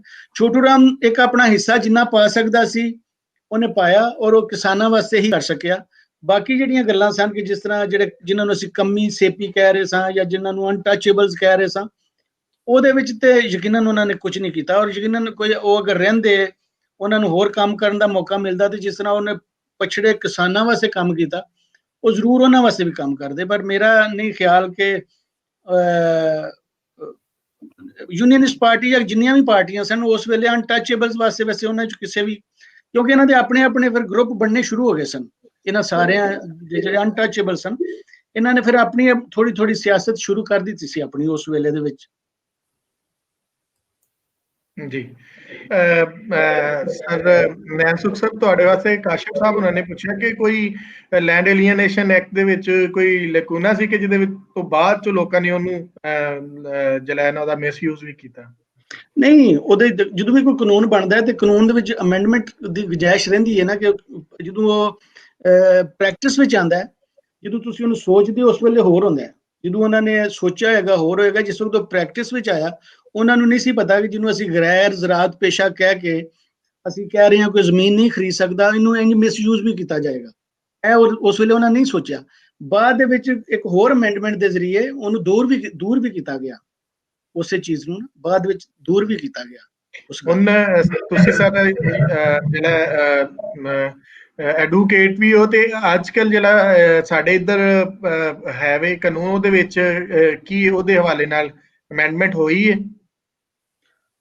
ਨਹੀਂ, ਜਿਹੜੇ ਕਿਸਾਨਾਂ ਦੇ ਬਹੁਤ ਸਾਰੇ ਹੁਣ ਸ਼ਕਲਾਂ ਬਦਲ ਗਈਆਂ, ਉਹਨਾਂ ਦੇ ਮਸਾਇਲ ਦੀਆਂ ਵੀ ਸ਼ਕਲਾਂ ਬੜੀਆਂ ਬਦਲੀਆਂ। ਫਿਰ ਭੁੱਟੋ ਦੇ ਜ਼ਮਾਨੇ ਦੇ ਵਿੱਚ ਜਿਹੜਾ ਪਾਕਿਸਤਾਨੀ ਪੰਜਾਬ ਦੀ ਜਿਹੜੀ ਮੈਂ ਗੱਲ ਕਰ ਰਿਹਾ, ਉਹਦੇ ਵਿੱਚ ਜਿਹੜਾ ਟ੍ਰੈਂਸੀ ਐਕਟ ਸੀ, ਉਹਦੇ ਵਿੱਚ ਕਾਫੀ ਸਾਰੀਆਂ ਚੇਂਜਸ ਆ ਗਈਆਂ। ਪਹਿਲਾਂ ਇਸ ਤਰ੍ਹਾਂ ਹੁੰਦਾ ਸੀ ਕਿ ਜਿਹੜਾ ਮੁਜ਼ਾਹਰਾ ਹੁੰਦਾ ਸੀ, ਪਤਾ ਨਹੀਂ ਇੰਡੀਅਨ ਪੰਜਾਬ ਵਿੱਚ ਮੁਜ਼ਾਹਰਿਆਂ ਨੂੰ ਕੀ ਕਹਿੰਦੇ ਨੇ, ਮਤਲਬ ਟੈਨਟ ਜਿਹੜਾ ਹੁੰਦਾ ਸੀ, ਉਹ ਜਿਹੜਾ ਸੀ ਉਹ ਹੁੰਦਾ ਸੀ ਕਿ ਉਹ ਬੀਂ ਵੀ ਉਹ ਪਾਏਗਾ, ਖਾਦ ਵੀ ਉਹ ਪਾਏਗਾ, ਔਰ ਪਾਣੀ ਸਾਰਾ ਕੁਝ ਉਹੀ ਕੰਮ ਕਰੇਗਾ, ਸਾਰੀ ਮਿਹਨਤ ਉਹਨੇ ਕਰਨੀ ਹੈ। ਤੇ ਜਿਹੜਾ ਮਾਲਕ ਹੈ, ਮਾਲਕੀ ਦੀ ਬੇਸ ਦੇ ਉੱਤੇ ਉਹਨੇ ਜਦੋਂ ਸਾਲ ਜਿਹੜੀ 6 ਮਹੀਨੇ ਬਾਅਦ ਜਦੋਂ ਫਸਲ ਆਏਗੀ, ਉਹਦੇ ਚੋਂ ਅੱਧ ਵੰਡ ਲੈਣਾ। ਉਹਨੇ ਉਹਦੇ ਵਿੱਚ ਦੇਣਾ ਕੁਝ ਨਹੀਂ, ਮਤਲਬ ਉਹਨੇ ਬੀਂ ਵਿੱਚ ਹਿੱਸਾ ਨਹੀਂ ਪਾਣਾ, ਉਹਨੇ ਖਾਦ ਵਿੱਚ ਹਿੱਸਾ ਨਹੀਂ ਪਾਣਾ। ਤੇ ਭੁੱਟੋ ਦੇ ਜ਼ਮਾਨੇ ਦੇ ਵਿੱਚ ਫਿਰ ਜਦੋਂ ਸਾਡਾ ਟੈਨੈਂਸੀ ਐਕਟ ਆਇਆ ਇਸ ਪਾਸੇ, ਉਸ ਪਾਸੇ ਪੰਜਾਬ ਦੇ ਵਿੱਚ ਵੀ ਕਾਨੂੰਨ ਆਏ ਹੋਣਗੇ, ਮੈਨੂੰ ਉਹਨਾਂ ਦੇ ਬਾਰੇ ਨਹੀਂ ਪਤਾ। ਤੇ ਉਹਦੇ ਵਿੱਚ ਫਿਰ ਇਹਨੂੰ ਦੂਰ ਕਰਨ ਦੀ ਕੋਸ਼ਿਸ਼ ਕੀਤੀ ਗਈ ਸੀ ਇਸ ਚੀਜ਼ ਨੂੰ। ਕਿਉਂਕਿ ਵੇਖੋ ਹੁੰਦਾ ਕੀ ਸੀ ਕਿ ਉਹ ਕਹਿੰਦੇ ਨੇ ਕਿ ਜਿਸ ਵੇਲੇ ਕਿਸਾਨ ਦੇ ਸਾਹਮਣੇ ਉਹਦੀ ਮਿਹਨਤ ਦੇ 2 ਟੋਟੇ ਹੁੰਦੇ ਸਨ ਨਾ, ਤੇ ਉਹਦੇ ਅਸਲ ਵਿੱਚ ਦਿਲ ਦੇ 2 ਟੋਟੇ ਹੁੰਦੇ ਸਨ। ਤੇ ਸਾਰੇ ਸਾਲ ਦੀ ਜਿਹੜੀ ਮਿਹਨਤ ਹੈ, ਉਹਦੇ ਇੱਕਦਮ ਉਹ 2 ਹਿੱਸੇ ਕਰ ਦਿੱਤੇ ਜਾਂਦੇ ਸਨ। ਉਹਦੀ ਸਾਰੀ ਮਿਹਨਤ, ਉਹਦਾ ਸਾਰਾ ਖਰਚਾ, ਸਾਰਾ ਕੁਝ ਉਹ ਕੋਲੋਂ ਕਰਦਾ ਸੀ। ਤੇ ਇੰਡੀਅਨ ਪੰਜਾਬ ਵਿੱਚ ਉਹਦੀ ਕੀ ਹੋਇਆ ਉਹਦਾ ਮੈਨੂੰ ਨਹੀਂ ਪਤਾ, ਉਹ ਸੋਲ ਸਾਹਿਬ ਦੱਸ ਸਕਦੇ। ਇਹ ਜਦੋਂ ਆਪਾਂ ਲੈਂਡ ਏਲੀਏਨੇਸ਼ਨ ਐਕਟ ਨੂੰ 1901 ਵਾਲਾ ਜਿਹੜਾ ਐਕਟ ਹੈ ਉਸ ਨੂੰ ਦੇਖਦੇ ਹਾਂ, ਜਾਂ ਜਿਹੜਾ ਇਹ ਚੜ੍ਹਦੇ ਪੰਜਾਬ ਵੱਲ ਹੁਣ ਪੰਜਾਬ ਨੂੰ ਦੇਖਦੇ ਹਾਂ, ਇਹਦੇ ਵਿੱਚ ਦੋਨਾਂ ਚੀਜ਼ਾਂ ਦੇ ਵਿੱਚ ਇੱਕ ਗੱਲ ਦਾ ਧਿਆਨ ਰੱਖਣਾ ਚਾਹੀਦਾ ਵਾ। 1901 ਦੇ ਵਿੱਚ ਜਦੋਂ ਇਹ ਐਕਟ ਬਣਦਾ ਵਾ, ਉਸ ਸਮੇਂ ਡਰ ਇਹ ਆ ਕਿ ਜਿਹੜਾ ਐਬਸੈਂਟੀ ਲੈਂਡਲੋਰਡਿਜ਼ਮ ਆ, ਕਿ ਜਿਹੜਾ ਕਿਸਾਨ ਜਿਹੜਾ ਖੇਤੀ ਕਰ ਰਿਹਾ ਵਾ ਉਹਦੇ ਕੋਲੋਂ ਜ਼ਮੀਨ ਖੁੱਸ ਜਾਏਗੀ, ਔਰ ਜਿਹੜੇ ਸ਼ਾਹੂਕਾਰ ਨੇ ਉਹ ਜ਼ਮੀਨ ਦੇ ਮਾਲਕ ਬਣ ਜਾਣਗੇ, ਤੇ ਬਾਕੀ ਸਾਰੇ ਜਿਹੜੇ ਨੇ ਉਹ ਟੈਨੈਂਟ ਬਣ ਜਾਣਗੇ। ਇਸ ਨੂੰ ਰੋਕਣ ਲਈ ਜਿਹੜਾ ਵਾ ਉਹ ਕਾਨੂੰਨ ਬਣਾਇਆ ਜਾਂਦਾ ਵਾ, ਕਿਉਂਕਿ ਅੰਗਰੇਜ਼ਾਂ ਦਾ ਜਿਹੜਾ ਮਾਡਲ ਆ, ਇਹ ਬੰਗਾਲ ਦੇ ਵਿੱਚ ਜੇ ਤੁਸੀਂ ਦੇਖੋਗੇ ਜ਼ਮੀਂਦਾਰੀ ਸਿਸਟਮ, ਜਿਹੜਾ ਜ਼ਮੀਂਦਾਰੀ ਸੈਟਲਮੈਂਟ ਜਿਹਨੂੰ ਪਰਮਾਨੈਂਟ ਸੈਟਲਮੈਂਟ ਕਹਿੰਦੇ ਨੇ, ਉਸ ਤੋਂ ਬਾਅਦ ਅੰਗਰੇਜ਼ਾਂ ਨੇ ਹਮੇਸ਼ਾ ਹੀ, ਚਾਹੇ ਉਹ ਸਾਊਥ 'ਚ ਗਏ ਨੇ ਚਾਹੇ ਉਹ ਪੰਜਾਬ 'ਚ ਆਏ ਨੇ, ਇਹਦਾ ਧਿਆਨ ਰੱਖਿਆ ਵਾ ਕਿ ਖੇਤੀ ਕਰਨ ਵਾਲਾ, ਵਾਹੁਣ ਵਾਲਾ ਜਿਹੜਾ ਹੀ ਮਾਲਕ ਰਵੇ। ਨਹੀਂ ਤਾਂ ਬੰਗਾਲ ਵਾਂਗ ਕੀ ਹੋਏਗਾ ਕਿ ਵੱਡੀ ਜ਼ਿੰਮੇਦਾਰੀ ਜਿਹੜੀ ਆ ਉਹ ਸਾਹਮਣੇ ਆ ਜਾਵੇਗੀ ਤੇ ਬਾਕੀ ਸਾਰੇ ਬਜ਼ਾਰੇ ਬਣ ਜਾਣਗੇ। ਪਰਮਾਨੈਂਟ ਸੈਟਲਮੈਂਟ ਜਿਹੜੀ ਬਣਦੀ ਆ ਅੰਗਰੇਜ਼ਾਂ ਦੀ ਬੰਗਾਲ ਦੇ ਵਿੱਚ, ਉਹ ਤਜਰਬਾ ਉਹਨਾਂ ਨੇ ਉਸ ਸਮੇਂ ਲਈ ਕੀਤਾ ਸੀ ਕਿ ਵੱਡੇ ਜ਼ਮੀਂਦਾਰ ਬਣਾਏ ਜਾਣ। ਉਹਨਾਂ ਨੇ ਇਹ ਜਿਹੜਾ ਮਹਿਲਵਾੜੀ ਸਿਸਟਮ ਇੱਥੇ ਆ, ਜਾਂ ਜਿਹੜਾ ਰਾਇਤਵਾੜੀ ਸਿਸਟਮ ਸਾਊਥ ਦੇ ਵਿੱਚ ਆ, ਉਹਦੇ ਵਿੱਚ ਕਿਸਾਨ ਨੂੰ ਸਿੱਧਾ ਜਿਹੜਾ ਵਾ ਉਹ ਜ਼ਮੀਨ ਦੇ ਨਾਲ ਰੱਖਿਆ। ਉਹਦੇ ਕਰਕੇ ਇਹ ਲੈਂਡ ਏਲੀਏਨੇਸ਼ਨ ਐਕਟ ਜਿਹੜਾ ਵਾ ਉਹ ਬਣਦਾ ਵਾ ਕਿ ਕਿਸਾਨ ਹੀ ਰਵੇ, ਨਹੀਂ ਤਾਂ ਇਹ ਐਬਸੈਂਟੀ ਲੈਂਡਲੋਰਡ ਜਿਹੜੇ ਨੇ ਬਣ ਜਾਣਗੇ। ਪੰਜਾਬ, ਚੜ੍ਹਦੇ ਪੰਜਾਬ ਦੇ ਵਿੱਚ ਹੁਣ ਕੀ ਆ, ਹੁਣ ਤੱਕ ਜ਼ਮੀਨ ਚਾਹੇ ਕੋਈ ਵੀ ਖਰੀਦ ਸਕਦਾ ਸੀ, ਪਰ ਜੇ ਤੁਸੀਂ ਦੇਖੋਗੇ ਤਾਂ ਪੰਜਾਬ ਦੇ ਵਿੱਚ ਸ਼ਾਹੂਕਾਰ ਜ਼ਮੀਨ ਨਹੀਂ ਸੀਗਾ ਖਰੀਦ ਰਿਹਾ, ਕਿਉਂਕਿ ਉਸ ਨੂੰ ਜੇ ਜ਼ਮੀਨ ਖਰੀਦਦਾ ਸੀ ਉਸ ਨੂੰ ਖੇਤੀ ਕਰਨੀ ਪੈਂਦੀ ਸੀਗੀ, ਔਰ ਉਹ ਸਾਰਾ ਸਬੰਧ ਉਹਦੇ ਕੋਲ ਉਹ ਉਸ ਹਿਸਾਬ ਨਾਲ ਨਹੀਂ ਸੀ ਜਾਣਾ ਚਾਹੁੰਦਾ। ਹੁਣ ਹਾਲਾਤ ਇਦਾਂ ਦੇ ਆ ਰਹੇ ਨੇ ਕਿ ਦੁਬਾਰਾ ਡਰ ਆ ਕਿ ਵੱਡੇ ਘਰਾਣੇ ਜਾਂ ਵੱਡੇ ਜਿਹੜੇ ਜ਼ਮੀਂਦਾਰ, ਜਿਹੜੇ ਕਾਰਪੋਰੇਟ ਹਾਊਸਸ ਨੇ, ਉਹ ਹਜ਼ਾਰਾਂ ਏਕੜ ਜਿਹੜੇ ਨੇ ਉਹ ਕੰਟਰੈਕਟ ਫਾਰਮਿੰਗ ਰਾਹੀਂ ਜਾਂ ਜਿਹੜੇ ਨਵੇਂ ਕਾਨੂੰਨ ਬਣ ਰਹੇ ਨੇ ਉਹਨਾਂ ਰਾਹੀਂ ਜ਼ਮੀਨਾਂ ਤੇ ਕਾਬਜ਼ ਹੋ ਜਾਣਗੇ। ਤੇ ਕਿਸਾਨ ਜਿਹੜੇ ਦਿੱਲੀ ਦੇ ਆਲੇ ਦੁਆਲੇ ਬੈਠੇ ਹੋਏ ਨੇ ਐਜੀਟੇਸ਼ਨ 'ਚ, ਉਹਨਾਂ ਨੂੰ ਡਰ ਆ ਕਿ ਇਹ ਕੀ ਕਰਨਗੇ ਕਿ ਜ਼ਮੀਨ ਦਾ ਮਾਲਕ ਇਹ ਹੋਣਗੇ ਤੇ ਬਾਕੀ ਸਾਰੇ ਮੁਜ਼ਾਹਰੇ ਹੋਣਗੇ। ਔਰ ਇਸ ਕਰਕੇ ਉਹਦਾ ਕਾਰਨ ਇਹ ਆ ਕਿ ਹੁਣ ਸਾਰੀ ਦੁਨੀਆ ਦੇ ਵਿੱਚ ਫੂਡ ਨੂੰ, ਖੁਰਾਕ ਨੂੰ ਕਬਜ਼ੇ 'ਚ ਲੈਣ ਲਈ ਬਹੁਤ ਵੱਡੀ ਗਿਣਤੀ ਦੇ ਵਿੱਚ ਜਿਹੜੇ ਕਾਰਪੋਰੇਟ ਹਾਊਸਸ ਨੇ, ਮਲਟੀਨੈਸ਼ਨਲਸ ਨੇ, ਅੱਗੇ ਆ ਰਹੀਆਂ ਨੇ, ਜਿਹਦੇ ਕਰਕੇ ਦੁਬਾਰਾ ਜਿਹੜਾ ਵਾ ਜ਼ਮੀਨ ਤੇ ਕਬਜ਼ਾ ਹੋਣਾ ਜਿਹੜਾ ਵਾ ਉਹ ਇੱਕ ਡਰ ਪੈਦਾ ਜਿਹੜਾ ਵਾ ਕਰ ਰਿਹਾ। ਇਹ ਬਿਲਕੁਲ ਨਵਾਂ ਇੱਕ ਡਰ ਆ। ਨਿਜ਼ਾਮ ਜਿੱਦਾਂ ਬਾਹਰਲੇ ਦੇਸ਼ਾਂ ਤੋਂ ਇੱਧਰ ਆ ਰਹੇ ਨੇ ਜਾਂ ਜਿਹੜੀਆਂ ਵੱਡੀਆਂ ਮਲਟੀਨੈਸ਼ਨਲਸ ਆ ਰਹੀਆਂ ਨੇ, ਉਹਨਾਂ ਨੂੰ ਲੇਬਰ ਜਿਹੜੀ ਆ ਉਹ ਚਾਹਣਗੇ ਕਿ ਪ੍ਰੋਪਰਾਈਟਰਸ਼ਿਪ ਜਿਹੜੀ ਆ ਉਹ ਇਹ ਉਹਨਾਂ ਦੇ ਕੋਲ ਹੋਵੇ ਤੇ ਜਿਹੜਾ ਲੇਬਰ ਆ ਉਹ ਦੂਸਰੇ ਜਿਹੜੇ ਨੇ ਕਰਨਗੇ। ਇਹ ਇੱਕ ਦੁਨੀਆ ਦੀ ਜਿਹੜੀ ਨਵੀਂ ਹਾਲਾਤ ਆ ਖੁਰਾਕ ਦੇ ਉੱਤੇ ਕਬਜ਼ਾ ਕਰਨ ਦਾ, ਉਹਦੇ ਵਿੱਚੋਂ ਇਹ ਨਿਕਲੀ ਹੋਈ ਆ। ਜੇ ਦੁਬਾਰਾ ਇਹ ਕਾਨੂੰਨ ਇਦਾਂ ਦੇ ਬਣ ਸਕਦੇ ਨੇ, ਜਿੱਦਾਂ ਕਈ ਵਾਰ ਜਦੋਂ ਆ ਕਹਿੰਦੇ ਨੇ ਕਿ 102 ਕਹਿੰਦੇ ਨੇ ਕਿ ਜ਼ਮੀਨ ਟਰਾਂਸਫਰ ਨਹੀਂ ਹੋਏਗੀ, ਤੁਸੀਂ ਹੁਣ ਹੈਰਾਨ ਹੋਵੋਗੇ ਕਿ ਇਹ ਕਹਿ ਰਹੇ ਨੇ ਜਿਹੜੇ ਦਿੱਲੀ ਬੈਠੇ ਨੇ ਕਿ ਜੇ ਤੁਸੀਂ ਚਾਹੁੰਦੇ ਜੇ ਤੇ ਕੋਈ ਵੀ ਜ਼ਮੀਨ ਕਿਸਾਨੀ ਤੋਂ ਟਰਾਂਸਫਰ ਨਹੀਂ ਹੋਏਗੀ, ਸਾਨੂੰ ਜਿਹੜਾ ਵਾ ਉਹ ਅਸੀਂ ਕਾਨੂੰਨ ਬਣਾ ਦੇਣੇ ਆ। ਸੋ ਇਹ ਇੱਕ ਨਿਜ਼ਾਮ ਦੁਬਾਰਾ ਫਿਰ ਉਦਾਂ ਦਾ ਡਰ ਜਿਹੜਾ ਵਾ ਉਹ ਆ ਰਿਹਾ ਵਾ। ਸੋ ਇਹਨੂੰ ਧਿਆਨ 'ਚ ਰੱਖਣਾ ਚਾਹੀਦਾ ਜੀ। ਤੌਹੀਦ, ਜਿਹੜਾ ਤੁਸੀਂ ਅੱਗੇ ਪੁੱਛੀ ਗੱਲ, ਕਾਨੂੰਨ ਜਿਹੜੇ ਨਵੇਂ ਸਨ, ਪਾਕਿਸਤਾਨੀ ਪੰਜਾਬ ਦੇ ਵਿੱਚ ਲੈਂਡ ਰਿਫਾਰਮਸ ਹੋਈਆਂ ਵੈਸੇ ਵੱਖ-ਵੱਖ ਵੇਲਿਆਂ ਦੇ ਵਿੱਚ ਨਾ, ਲੇਕਿਨ ਉਹ ਜਿਹੜੀਆਂ ਲੈਂਡ ਰਿਫਾਰਮਸ ਹੋਈਆਂ ਨਾ ਉਹ ਵੀ ਮਿਸਯੂਜ਼ ਹੋਈਆਂ। ਉਹਦੇ 'ਚ ਵੀ ਇੰਜ ਕੀਤਾ ਕਿ ਜਿਹੜੇ ਵੱਡੇ ਫਿਊਡਲ ਲਾਰਡ ਸੀ ਉਹਨਾਂ ਨੇ ਇਸ ਤਰ੍ਹਾਂ ਕੀਤਾ ਕਿ ਆਪਣੇ ਮੁਜ਼ਾਹਰਿਆਂ ਦੇ ਨਾਂ ਜ਼ਮੀਨ ਕਰ ਦਿੱਤੀ, ਆਪਣੇ ਰਿਸ਼ਤੇਦਾਰਾਂ ਦੇ ਨਾਂ ਜ਼ਮੀਨ ਕਰ ਦਿੱਤੀ, ਲੇਕਿਨ ਉਹਨਾਂ ਦੇ ਕੋਲੋਂ ਮੁਖਤਾਰਨਾਮੇ ਲੈ ਲਏ। ਮੁਖਤਾਰਨਾਮੇ ਦੇ ਜ਼ਰੀਏ ਫਿਰ ਉਹ ਜ਼ਮੀਨ ਵਾਪਸ ਉਹਨਾਂ ਕੋਲ ਹੀ ਆ ਜਾਂਦੀ ਸੀ। ਤੇ ਕਿਸਾਨਾਂ ਦੇ ਨਾਲ ਜਿੰਨੇ ਵੀ ਜੁੜੇ ਕਾਨੂੰਨ ਪਾਕਿਸਤਾਨੀ ਪੰਜਾਬ ਵਿੱਚ ਬੜੇ ਨੇ ਨਾ, ਉਹ ਸਾਰੇ ਦੇ ਸਾਰੇ ਮਿਸਯੂਜ਼ ਹੁੰਦੇ ਰਹੇ ਨੇ।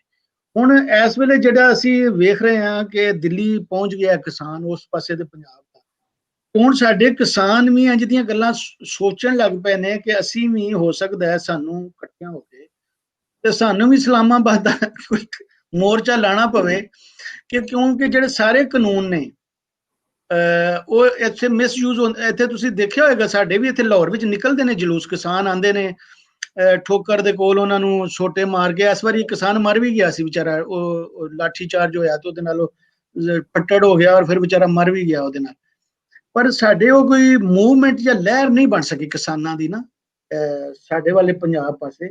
ਤੇ ਹੁਣ ਜਿਸ ਵਕਤ ਅਸੀਂ ਵੇਖਦੇ ਹਾਂ ਕਿ ਦਿੱਲੀ ਦੇ ਵਿੱਚ ਉਹ ਕਿਸਾਨ ਜਿਹੜੇ ਨੇ ਉਹ ਇਸ ਤਰ੍ਹਾਂ ਜਿਵੇਂ ਗਏ ਨੇ, ਔਰ ਜਿਸ ਤਰ੍ਹਾਂ ਸੋਸ਼ਲ ਮੀਡੀਆ ਤੇ ਹੁਣ ਅਸੀਂ ਦੇਖ ਰਹੇ ਹਾਂ, ਤੇ ਹੁਣ ਉਹ ਕਿਸਾਨ ਤੁਸੀਂ ਵੀ ਗੁਜ਼ਰਦੇ ਹੋਵੋਗੇ ਇਸ ਗੱਲ ਤੋਂ, ਤੇ ਪੁੱਛਦੇ ਨੇ ਭਈਆ ਕੀ ਹੋ ਰਿਹਾ ਹੈ, ਔਰ ਉਹਨਾਂ ਨੂੰ ਫਿਕਰ ਵੀ ਹੈ ਕਿਧਰੇ ਇਹ ਨਾ ਹੋਏ ਕਿ ਮੋਰਚਾ ਤੇ ਲੱਗਾ ਹੈ ਕਿ ਪਰ ਕਿਧਰੇ ਹਾਰ ਨਾ ਹੋ ਜਾਏ ਕਿਸਾਨਾਂ ਨੂੰ।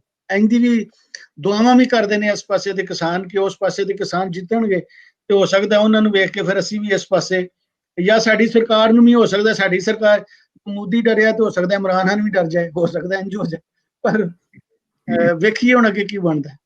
ਇੱਕ ਤੁਸੀਂ ਨਾ ਹੋਰ ਦੇਖੋ, ਇੱਕ ਹੋਰ ਪਹਿਲਾਂ ਡਿਵੈਲਪਮੈਂਟ ਹੋਈ ਆ, ਉਹ ਇਹ ਸੀਗੀ ਕਿ ਇਸ ਤੋਂ ਪਹਿਲਾਂ SEZ ਸਪੈਸ਼ਲ ਇਕਨੋਮਿਕ ਜ਼ੋਨਸ ਦੇ ਰਾਹੀਂ ਇੱਕ ਪ੍ਰੋਗਰਾਮ ਸੀਗਾ ਜਿਹਦੇ ਰਾਹੀਂ ਹਜ਼ਾਰਾਂ ਏਕੜ ਜ਼ਮੀਨ ਵੱਡੇ ਵੱਡੇ ਜਿਹੜੇ ਹੈਗੇ ਨੇ ਇੰਡਸਟਰੀਲਿਸਟ ਉਹਨਾਂ ਨੇ ਲੈ ਲਈ। ਉਹਦਾ ਕੰਮ ਇਹ ਸੀਗਾ ਕਿ ਇਹਦੇ ਉੱਪਰ ਉਹ ਚਾਹੁੰਦੇ ਸੀਗੇ, ਕਹਿੰਦੇ ਸੀਗੇ ਵੀ ਇਹਦੇ ਉੱਪਰ ਤੁਸੀਂ ਇੱਕ ਜਿਹੜਾ ਇੰਡਸਟਰੀਅਲ ਪ੍ਰੋਡਕਸ਼ਨ ਆ ਜਾਂ ਸਿਸਟਮ ਆ ਉਹਦੇ ਵਾਸਤੇ ਤੁਸੀਂ ਜਿਹੜਾ ਵਾ ਇਹ ਜ਼ਮੀਨ ਜਿਹੜੀ ਆ ਯੂਜ਼ ਕਰਨੀ ਆ। ਪਰ ਹੁਣ ਸਕੈਂਡਲ ਦੇ ਤੌਰ ਤੇ ਇਦਾਂ ਆ ਰਿਹਾ ਵਾ ਕਿ ਕੀ ਉਹ ਜ਼ਮੀਨ ਜਿਹੜੀ ਆ ਉਹਦਾ ਕਿੰਨੇ % ਜਿਹੜਾ ਇੰਡਸਟਰੀਅਲ ਯੂਜ਼ ਵਾਸਤੇ ਜਿਹੜਾ ਵਾ ਉਹ ਕੀਤਾ ਗਿਆ ਵਾ। ਜੇ ਨਹੀਂ ਕੀਤਾ ਗਿਆ ਤਾਂ ਉਸ ਜਿਹੜੀ ਜ਼ਮੀਨ ਆ ਉਹਦੀ ਫੇਟ ਕੀ ਆ। ਹੁਣ ਉਹ SEZ ਦੇ ਬਾਰੇ ਕੋਈ ਗੱਲ ਨਹੀਂ ਕਰ ਰਿਹਾ। SEZ ਜਿਹੜਾ ਵਾ ਸਪੈਸ਼ਲ ਇਕਨੋਮਿਕ ਜ਼ੋਨਸ ਦੇ ਵਿੱਚ ਹਜ਼ਾਰਾਂ ਏਕੜ ਜ਼ਮੀਨ ਵੱਡੇ ਵੱਡੇ ਜਿਹੜੇ ਇੰਡਸਟਰੀਅਲਿਸਟ ਹਾਊਸਸ ਨੇ ਉਹਨਾਂ ਨੇ ਲਈ ਹੋਈ ਆ। ਹੁਣ ਦੇਖਣ ਵਾਲੀ ਗੱਲ ਇਹ ਆ ਕਿ ਕੀ ਉਹ ਜਿਹੜਾ ਇੰਡਸਟਰੀਅਲ ਪ੍ਰੋਡਕਸ਼ਨ ਹੋਣੀ ਸੀਗੀ ਉਹ ਯਾਨੀ ਕਿ ਇਹਨਾਂ ਨੇ ਠੱਪ ਕਰ ਦਿੱਤਾ ਵਾ। ਹੁਣ ਸਿੱਧਾ ਜਿਹੜਾ ਪ੍ਰੋਡਿਊਸਿੰਗ ਏਰੀਆਜ਼ ਆ, ਜਿਹੜਾ ਜਿੱਥੇ ਖੇਤੀ ਹੋ ਰਹੀ ਆ, ਹੁਣ ਉਧਰ ਨੂੰ ਆ ਰਹੇ ਨੇ ਜਿੱਥੇ ਫੂਡ ਪ੍ਰੋਡਿਊਸ ਜਿਹੜਾ ਵਾ ਹੋ ਰਿਹਾ ਵਾ। SEZ ਦੇ ਬਾਰੇ ਕਹਿੰਦੇ ਸੀਗੇ ਵੀ ਇਹ ਲੈਸ ਫਰਟਾਈਲ ਆ, ਇਹਦੇ ਵਿੱਚ ਜਿਹੜਾ ਵਾ ਉਹ ਕੋਈ ਨਾ ਕੋਈ ਵੱਡੇ ਪਲਾਂਟ ਲੱਗਣਗੇ, ਪਰ ਉਹਦੇ ਬਾਰੇ ਹੁਣ ਚੁੱਪ ਹੋ ਗਏ ਨੇ। ਜੇ ਥੋੜੀ ਜਿਹੀ ਗੱਲ ਕਿਸਾਨ ਇਹਦੇ ਬਾਰੇ ਵੀ ਕਰਨਗੇ ਤਾਂ ਇਹ ਵੀ ਇੱਕ ਸਕੈਂਡਲ ਦੇ ਤੌਰ ਤੇ ਸਾਹਮਣੇ ਆ ਸਕਦਾ ਵਾ। ਹੁਣ ਤਾਂ ਉਹ ਅੱਗੇ ਆ ਰਹੇ ਨੇ ਕਿ ਜਿਹੜਾ ਖੇਤੀ ਦੀ ਅੰਡਰ ਏਰੀਆ ਵਾ ਉਹਦੇ ਵਿੱਚ ਸ਼ਾਮਲ ਫੂਡ ਪ੍ਰੋਡਕਸ਼ਨ ਜਿਹੜਾ ਵਾ ਉਹਦੇ ਵਿੱਚ ਆਪਣਾ ਜਿਹੜਾ ਵਾ ਇੰਟਰਸਟ ਜਿਹੜਾ ਵਾ ਦਿਖਾਇਆ ਜਾਵੇ। ਜੀ, ਸਾਡੇ ਨਾਲ YouTube ਤੇ ਮਨਦੀਪ ਰਾਵੇਸ਼ ਨੇ, ਉਹਨਾਂ ਨੇ ਸਵਾਲ ਪੁੱਛਿਆ ਜਿਹੜਾ ਉਹਨਾਂ ਨੇ ਪੁੱਛਿਆ ਕਿ ਸਕੂਲਾਂ ਔਰ ਕਾਲਜਾਂ ਦੇ ਵਿੱਚ ਸਰ ਛੋਟੂ ਰਾਮ ਨੂੰ ਸਿਲੇਬਸ 'ਚ ਕਿਉਂ ਸ਼ਾਮਲ ਨਹੀਂ ਕੀਤਾ ਜਾਂਦਾ? ਤੇ ਸਰ ਸਾਡੇ ਵਾਲੇ ਬੰਨੇ ਤੇ ਬਿਲਕੁਲ ਨਹੀਂ ਸ਼ਾਮਲ। ਅਸੀਂ ਸੋਲ ਸਾਹਿਬ ਕੋ ਪੁੱਛਾਂਗੇ ਕਿ ਉਧਰ ਦੇ ਸਿਲੇਬਸ ਦੇ ਹਵਾਲੇ ਉਹਦੇ ਚ ਤੋਹੀਦ ਮੈਨੂੰ ਲੱਗਦਾ ਕਿ ਦੋ ਲੋਕ, ਮੈਨੂੰ ਬਹੁਤ ਦੁੱਖ ਹੁੰਦਾ ਜਦੋਂ ਮੈਂ ਦੇਖਣਾ ਦੋ ਲੋਕ ਖਾਸ ਤੌਰ ਤੇ, ਇੱਕ ਸਰ ਛੋਟੂ ਰਾਮ ਤੇ ਇੱਕ ਸਰ ਰੁਚੀ ਰਾਮ ਸਾਹਣੀ। ਰੁਚੀ ਰਾਮ ਸਾਹਣੀ, ਇਹਨਾਂ ਦੋ ਲੋਕਾਂ ਦਾ ਸਾਡੀਆਂ ਸਿਲੇਬਸ ਵਿੱਚ ਨਾ ਹੋਣਾ ਇਹ ਬੜੀ ਦੁੱਖ ਦੀ ਗੱਲ ਹੈ। ਰੁਚੀ ਰਾਮ ਸੋਹਣੀ ਜਿਹੜਾ ਸੀ ਸਾਹਣੀ, ਰੁਚੀ ਰਾਮ ਸਾਹਣੀ ਇਹ ਪਿੰਡੋਂ ਪਿੰਡ ਗਿਆ। ਲੋਕੀ ਸਾਇੰਸ ਨਹੀਂ ਸਨ ਪੜ੍ਹਦੇ, ਹਿੰਦੂ ਸਨ ਭਾਵੇਂ ਮੁਸਲਮਾਨ ਸਨ ਭਾਵੇਂ ਸਿੱਖ ਸਨ, ਉਹ ਕਹਿੰਦੇ ਸਨ ਸਾਡੇ ਧਰਮ ਦੇ ਖਿਲਾਫ ਹੈ। ਤੇ ਉਹ ਇਹ ਜਿਹੜੀਆਂ ਫਿਜ਼ੀਕਲ ਸਾਇੰਸਿਸ ਸਨ ਨਾ, ਫਿਜ਼ਿਕਸ ਕੈਮਿਸਟਰੀ ਬਾਇਓਲੋਜੀ ਇਹ ਨਹੀਂ ਸਨ ਪੜ੍ਹਦੇ। ਜਿੰਨੇ ਵੀ ਧਰਮ ਸਨ ਨਾ ਉਹ ਮਨਾ ਕਰਦੇ ਸਨ। ਬਕਾਇਦਾ ਗਰੁੱਪ ਬਣ ਗਏ ਤੇ ਫਿਰ ਜਿਹੜਾ ਸੀ ਨਾ ਰੁਚੀ ਰਾਮ ਸਾਹਣੀ ਹੈ ਪਿੰਡੋਂ ਪਿੰਡ ਜਾਂਦਾ ਸੀ, ਇਹ ਉਹਨਾਂ ਦੀ ਜ਼ੁਬਾਨ ਦੇ ਵਿੱਚ ਗੱਲ ਕਰਦਾ ਸੀ। ਇਸੇ ਤਰ੍ਹਾਂ ਜਿਹੜਾ ਸਰ ਛੋਟੂ ਰਾਮ ਹੈ, ਦੇਖੋ ਕਿਸਾਨ ਵਾਸਤੇ ਜਿਹਨੇ ਗੱਲ ਕੀਤੀ ਹੋਵੇ ਪੰਜਾਬ ਦੇ ਵਿੱਚ ਔਰ ਪੰਜਾਬ ਦੇ ਕਿਸਾਨ ਵਾਸਤੇ, ਤੇ ਉਹਦਾ ਸਾਡੇ ਸਿਲੇਬਸ ਵਿੱਚ ਨਾ ਹੋਣਾ ਸਾਡੇ ਵਾਸਤੇ ਬੜੇ ਦੁੱਖ ਦੀ ਗੱਲ ਹੈ। ਪਰ ਮੈਨੂੰ ਨਹੀਂ ਪਤਾ ਹੁਣ ਉਸ ਪੰਜਾਬ ਦੇ ਵਿੱਚ ਕੀ ਪੋਜੀਸ਼ਨ ਹੈ, ਉਹਦਾ ਨਹੀਂ ਪਤਾ ਜੀ। ਅਸੀਂ ਸੋਲ ਸਾਹਿਬ ਨਾਲ ਗੱਲ ਕਰਨੇ ਉਸ ਵਾਲੇ ਨਾਲ। ਜੀ ਸਰ, ਉਸ ਦਾ ਇੱਕ ਕਾਰਨ ਆ ਕਿ ਇਹ ਤਕਰੀਬਨ 1990 ਤੱਕ ਜਿਹੜੀ ਸਰਕਾਰ ਸੀਗੀ ਜਾਂ ਸਿਸਟਮ ਸੀ ਉਹਨਾਂ ਦੇ ਕੋਲ ਸੀਗਾ, ਜਿਹੜੇ ਆਪਣੇ ਆਪ ਨੂੰ ਜਿਹੜੀ ਨੈਸ਼ਨਲ ਮੂਵਮੈਂਟ ਆ ਉਹਦੇ ਵਾਰਿਸ ਸਮਝਦੇ ਸੀਗੇ। ਔਰ ਉਹਦੇ 'ਚ ਸਰ ਛੋਟੂ ਰਾਮ ਨੂੰ ਅੰਗਰੇਜ਼ਾਂ ਦੇ ਪੱਖੀ ਹੋਣ ਕਰਕੇ ਪਾਸੇ ਕਰ ਦਿੱਤਾ ਜਾਂਦਾ ਸੀ। ਔਰ ਉਸਦੇ ਨਾਲ ਜਦੋਂ ਗ੍ਰੀਨ ਰੈਵੋਲੂਸ਼ਨ ਇੱਥੇ ਆਉਂਦੀ ਆ ਤਾਂ ਸਰ ਛੋਟੂ ਰਾਮ ਆਰਜੀ ਤੌਰ ਤੇ ਪਿੱਛੇ ਚੱਲ ਜਾਂਦੀ, ਕਿਉਂਕਿ ਲੱਗਦਾ ਵਾ ਕਿ ਇੰਡੀਅਨ ਸਟੇਟ ਦਾ ਜਿਹੜਾ ਨਵਾਂ ਤਜਰਬਾ ਗ੍ਰੀਨ ਰੈਵੋਲੂਸ਼ਨ ਦਾ ਵਾ ਉਹਦੇ ਵਿੱਚ ਸਰ ਛੋਟੂ ਰਾਮ ਦੀ ਇੰਨੀ ਅਹਿਮੀਅਤ ਨਹੀਂ। ਪਰ 1990 ਤੋਂ ਬਾਅਦ ਦੁਬਾਰਾ ਜਦੋਂ ਇਹ ਗ੍ਰੀਨ ਰੈਵੋਲੂਸ਼ਨ ਦਾ ਜਿਹੜਾ ਇੱਕ ਪੁਆਇੰਟ ਖਤਮ ਹੋਣ ਦਾ ਜਾਂ ਇੱਕ ਖੜੋਤ ਜਿਹੜੀ ਆ ਸਟੈਗਨੇਸ਼ਨ ਦਾ ਆਉਂਦਾ ਵਾ, ਤਾਂ ਹੁਣ ਲੋਕ ਦੁਬਾਰਾ ਉਸੇ ਡਰ ਦੇ ਵਿੱਚ ਨੇ ਕਿ ਕਿਸ ਤਰੀਕੇ ਦੇ ਨਾਲ ਜਿਹੜਾ ਇੱਕ ਕਰਜ਼ਾ ਜਾਂ ਕਿਸਾਨਾਂ ਦੀਆਂ ਮੌਤਾਂ ਜਾਂ ਕਿਸਾਨੀ ਦਾ ਜਿਹੜਾ ਹੁਣ ਨਵਾਂ ਨਿਜ਼ਾਮ ਆ ਉਹਦੇ ਵਿੱਚ ਸਰ ਛੋਟੂ ਰਾਮ ਵੱਲ ਜਾ ਰਹੇ ਨੇ। ਕਿਉਂਕਿ ਗ੍ਰੀਨ ਰੈਵੋਲੂਸ਼ਨ ਦੇ ਜਿਹੜੇ ਪੋਜ਼ਿਟਿਵ ਆਸਪੈਕਟ ਸੀ, ਜਿਹੜੇ ਉਸਦੇ ਗਾਂ ਅੱਗੇ ਜਿਹੜਾ ਵਾ ਅਸਰ ਨੇ, ਉਹਨਾਂ ਸਾਰਿਆਂ ਨੂੰ ਉਹਦੇ ਵਿੱਚੋਂ ਪੰਜਾਬ ਜਿਹੜਾ ਵਾ ਉਹ ਨਿਕਲ ਰਿਹਾ ਵਾ। ਇਹ ਠੀਕ ਹੈ ਕਿ ਇੰਡੀਅਨ ਸਟੇਟ ਨੂੰ ਸਰਪਲਸ ਜਿਹੜਾ ਵਾ ਉਹ ਕਾਫੀ ਮਿਲ ਗਈ, ਪਰ ਉਹੀ ਸਰਪਲਸ ਹੁਣ ਪੰਜਾਬ ਦਾ ਜਾਂ ਹਰਿਆਣੇ ਦੇ ਵਿੱਚ ਇੱਕ ਸਮੱਸਿਆ ਜਿਹੜੀ ਕ੍ਰੀਏਟ ਜਿਹੜੀ ਆ ਉਹ ਕੀਤੀ ਜਾ ਰਹੀ ਆ, ਜਿਹਦੇ ਨਾਲ ਜੇ ਤਾਂ ਇਹ ਸਮੱਸਿਆ ਸਰਕਾਰ ਰੈਗੂਲੇਟ ਕਰ ਦੇਵੇ ਕਿ ਰੈਗੂਲੇਟਰੀ ਸਿਸਟਮ ਦੇ ਵਿੱਚ ਇਹ ਹੋਏਗੀ, ਫਿਰ ਲੱਗਦਾ ਵਾ ਕਿ ਇਹ ਕੋਈ ਬਹੁਤੀ ਵੱਡੀ ਪ੍ਰੋਬਲਮ ਨਹੀਂ ਗੀ।